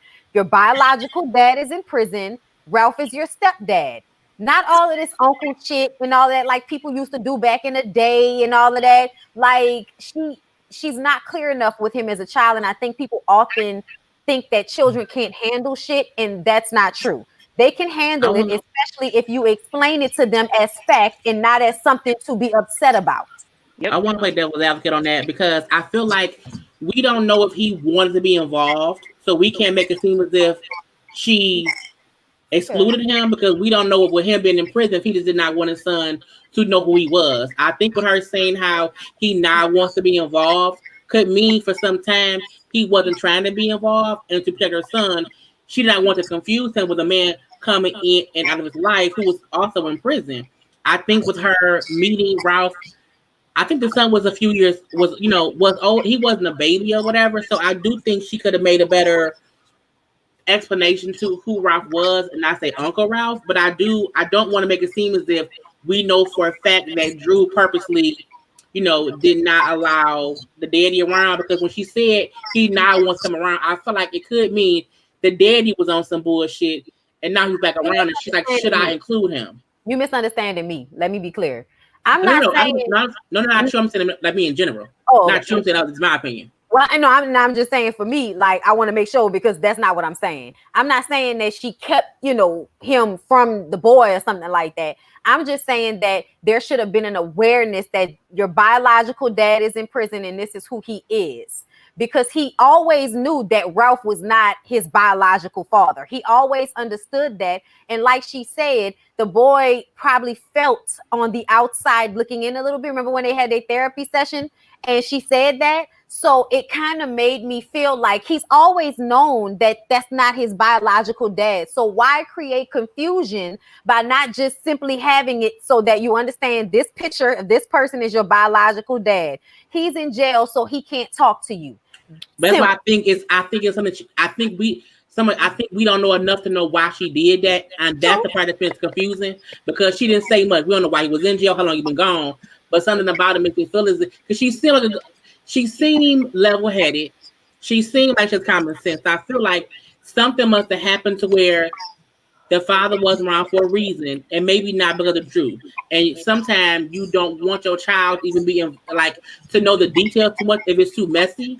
I think eventually she should talk to him, but I feel like I want to know more before I can judge or whatever. Because I feel like the daddy wasn't shit, and he wasn't around. And she should be able to protect her son, but her son still should have known this is who biological daddy is. Period. It doesn't matter if there's a relationship. It doesn't matter if he knows anything beyond that. But he just needed to understand this is who your biological daddy is. You don't need any more information than that. If that's but him not having that understanding a year ago, he was 8. You know what I'm saying? For her to say, I understood that my sister's dad was not she wasn't my dad's daughter, and that she had another dad, and that he had another family with other kids from another woman that wasn't my mom, and my dad had a wife before they got together. I understood that my entire life. So I feel like she did him a disservice by not explaining things to him clearly. That's my only thing. I do understand that it is not a woman's job to make sure that, who your daddy, is, as far as making sure he's a part of your life. It's not her responsibility to make sure he's a part of the kid's life. He's supposed to do that. But as his mother, you should never have him out in the world with less information than he needs. And the old daddy shit, that all sounds like unnecessary confusion to me. So I'm not trying to judge Drew, because I like Drew, and I'm sure she did what she felt was best. But now that we're at 9 years old, you're telling me your 8-year-old was confused about this? That means you were not explaining things to him along the way. And that's all I'm saying. Well, I'll just say this, and I'm not really talking too much on all the past stuff, but at this particular moment, what will be advantageous is for the father at least record himself talking to his son. So when the son decides to want to talk to him, or if the father transitions before then, there's that. Also, they need to make sure they have medical records for his side of the family. And this is just real shit, because if he don't want to have a relationship with him, he at least needs to know what is in that bloodline, so that he can combat it or do some preventative measures in terms of sickness, illnesses, and all that other stuff. So whether or not, and again, look, I'm not saying whether or not that that little boy, I don't want to put man on that little boy, he gonna make his decisions. I mean, hey, we can argue whether or not he's old enough to make it, but at least what I'm saying is at least have that stuff done for the child. That's all. Yeah, I agree with what a bunch of y'all are saying. I think that the old daddy versus new daddy was cringe as fuck. But what I got the most from that scene was she kind of, when she was introduced on the show, she made it seem like Ralph was the only father that he had known. Then a couple episodes in, she said that Ralph didn't show the same level of affection toward Josiah than the other kids. And that lined up perfectly with the way that he reacted to Josiah's biological father getting out of prison. It was almost like, okay, cool, he can meet his dad. Because I don't think that Ralph is really attached to Josiah. And it's not just a level of affection. It's because Ralph has allowed a wall to be up between him and Josiah. I don't know if he put that wall up because the child biologically isn't his, or if it's because he knew that his dad would be getting out of prison. Either way it goes, I think Drew could have handled it better, but it is what it is. The uncle shit was weird as hell, and I'm glad that Ralph said something. Yeah, also, I felt the same way. Did y'all wonder if he was catering his answer because Ralph was there? Because I felt that way too. Like, if he already feels this distance, he feel like if his biological dad comes into the picture, it might ostracize Ralph even more. And that's the person that's in the house with him. So he doesn't want to make Ralph feel away. So even when Ralph asked him, and told him, I wanted to know my dad, it almost seemed like he felt more okay with thinking about it than he did before, because he needed the okay from Ralph. From him. Which makes me feel like you said, Niecy, he's feeling, you know what I'm saying, that differentiation. And this might make that worse for him. And he's scared about that. And that's why I said, I wonder why Drew did not explain it in the appropriate way. And I feel like everything is always because of Ralph. I know right now we're not seeing Ralph as the bad guy and all of that, but he's very controlling. That camera shit will not get out of my mind. And I really do feel like, that's a part of all of this bullshit. Is Ralph and his feelings, and her always having to cater to his ego and his feelings in the situation. So I'm not even going to give my son any information on his biological father, because I'm trying to protect Ralph in this position so much.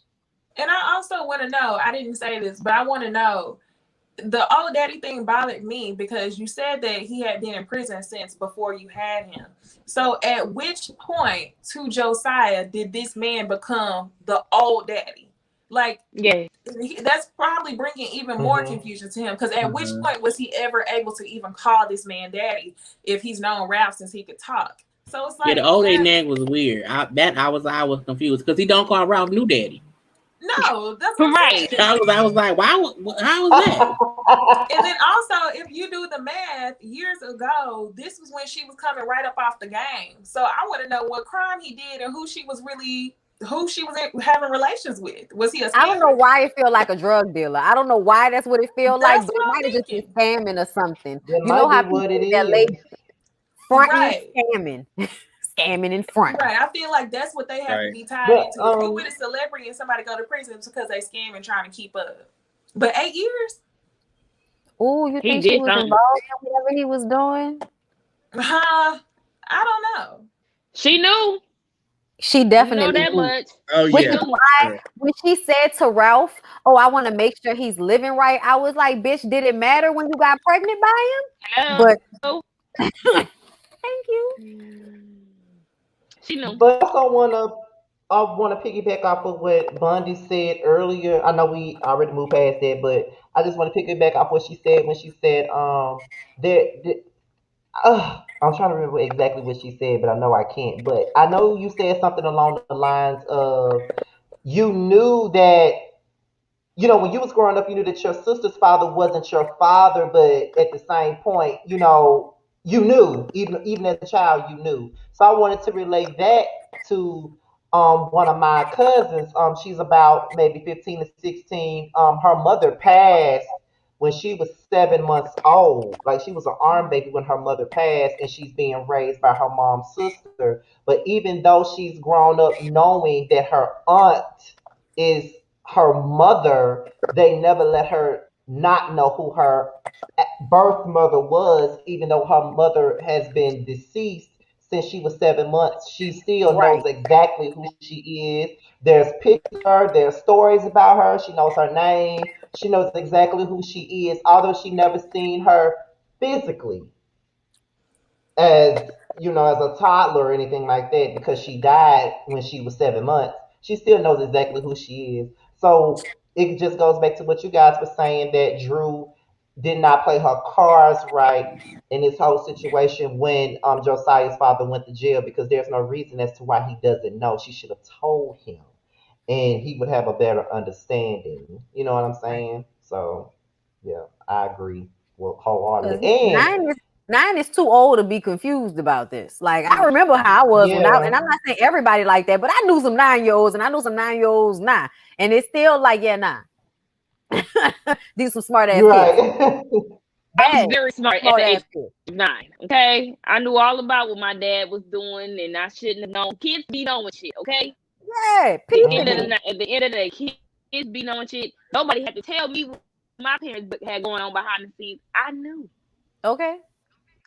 You be quiet. It's just like, listen, all you gotta do is be quiet. They'll say everything around you as long as you don't say nothing.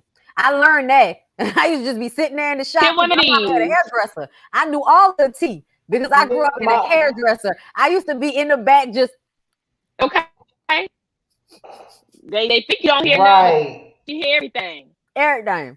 And once my mother realized I knew so much of what she was saying, if I was sitting in the room with her while she was on the phone, she was like, "Girl, let me go in the other room. One of these tape recorders in here. Let me go in the other room," and then she'll go on out of the other room, so I wouldn't hear what she was saying, not knowing that I was following her to the other room, standing by that door, getting all the tea. Still, I've been a nosy motherfucker. I'm gonna get all the tea. I don't care how many times you try. Oh, you was bad. Damn, I knew everything. Okay. I used to be outside my sister's room sticking my fingers under the door. She says it aggravated me so much. She didn't want to let me in. She in there with her homegirl listening to Jodeci and shit and don't want to let me in. Come on, Jodeci. Yes. Yes. My sister was the old nasty Mary J. Blige, bad boy. I was watching a video last night with her and JoJo, I think. Casey, one of them, singing, "If Loving You." Oh, that's my song. Yes. I said, loving you is all that I have to do. Look at Mary. I miss High Mary. You talking about so much emotions. Yes. I'm happy to listen to that.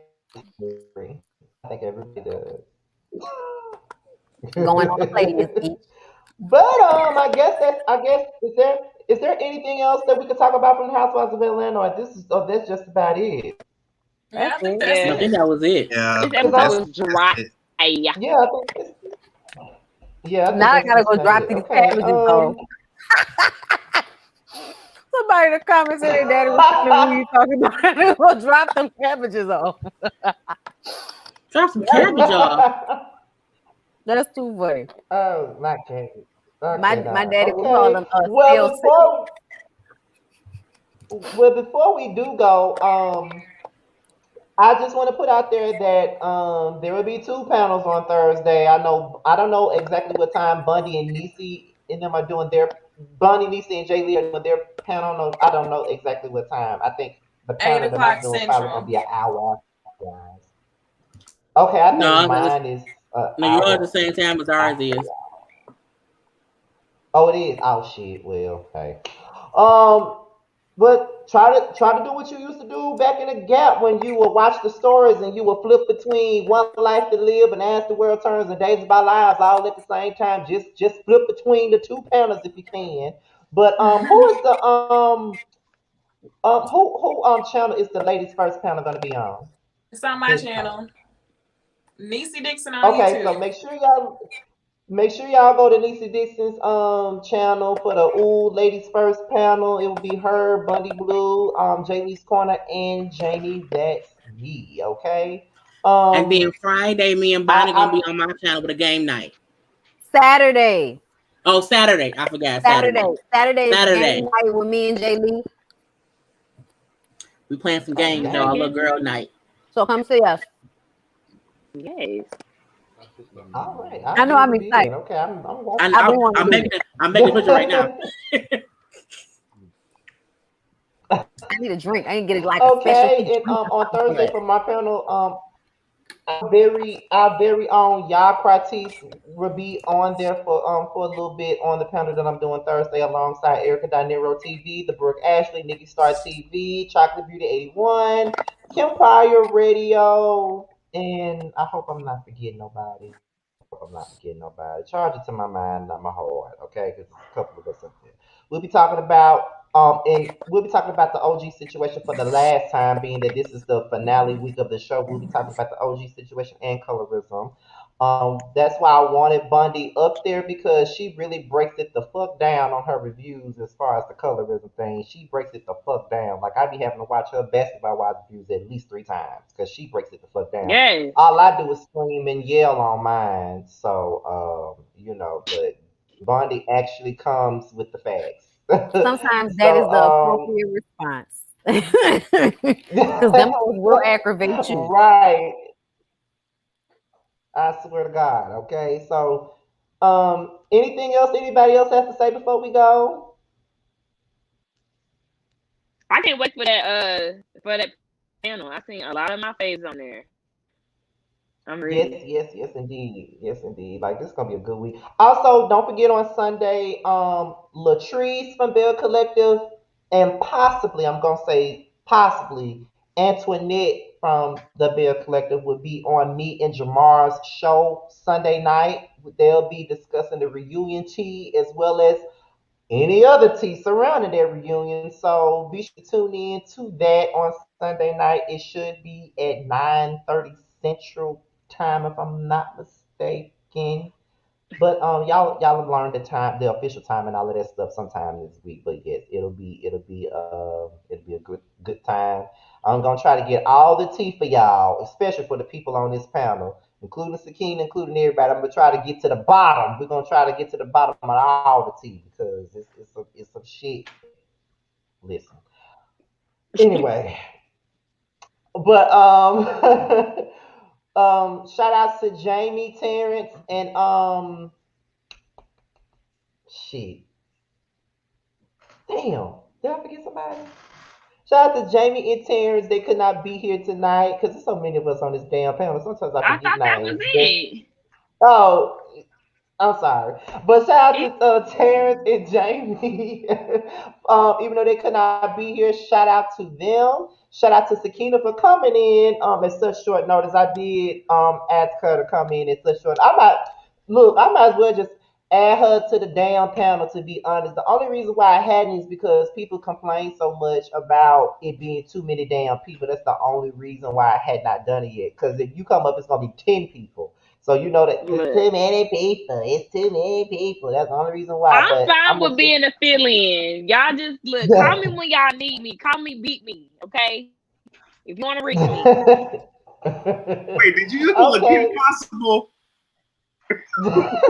Listen, I'm a millennial. Okay.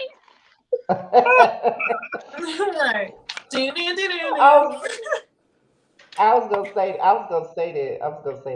Y'all, the only reason why we haven't talked about Married to Medicine is because me and Josiah hasn't seen Married to Medicine, and I don't even know if Niecy watches. Wasn't shit. It wasn't shit. Oh my goodness! I swear, they're like Quad came in and was the most interesting moment, and that was pathetic. Pathetic. That show didn't give anything. I've had farts more interesting. I was interested. I'm enjoying this season so far. I mean, we only 3 episodes in, but I like it. Are you kidding me? They have given nothing. They're giving me an Atlanta tea. I'm waiting for this shit to pick up. I'm sorry. Watching osteoporosis fight buck teeth is just not that interesting to me. And by that I mean Dr. Jackie and Simone.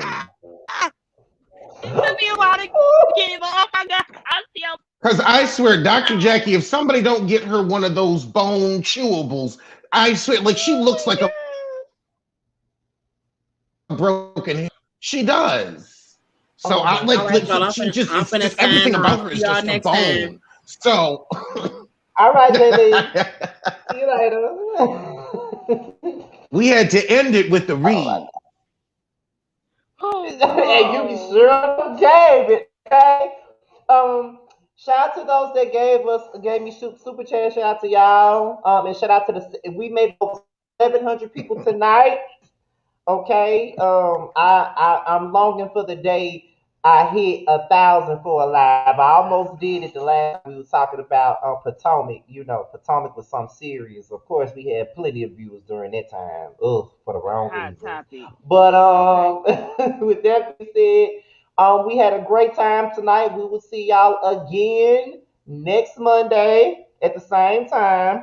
I thought this shit wasn't gonna happen because Comcast was on some bullshit today. We had a whole internet outage today, so they was on that bullshit, and I did not think this shit was gonna happen, but So it did happened. I. Okay. Oh, so it was everybody. Okay, because I they had was like with a the bullshit today, honey. like a 4 hour internet outage, and I got Spectrum. That shit was terrible. I was late to work Child, yesterday. we was out of internet since my mother said we was out since 4 in the morning. The internet did not come back on till like 5 this afternoon. So I've been out of internet literally all day. See, they All need to day. get it together. But with that Get being it said, together. y'all, I am out of here. I'll talk to you guys Bye, later, and I'll see y'all y'all. next time. Peace out. Bye.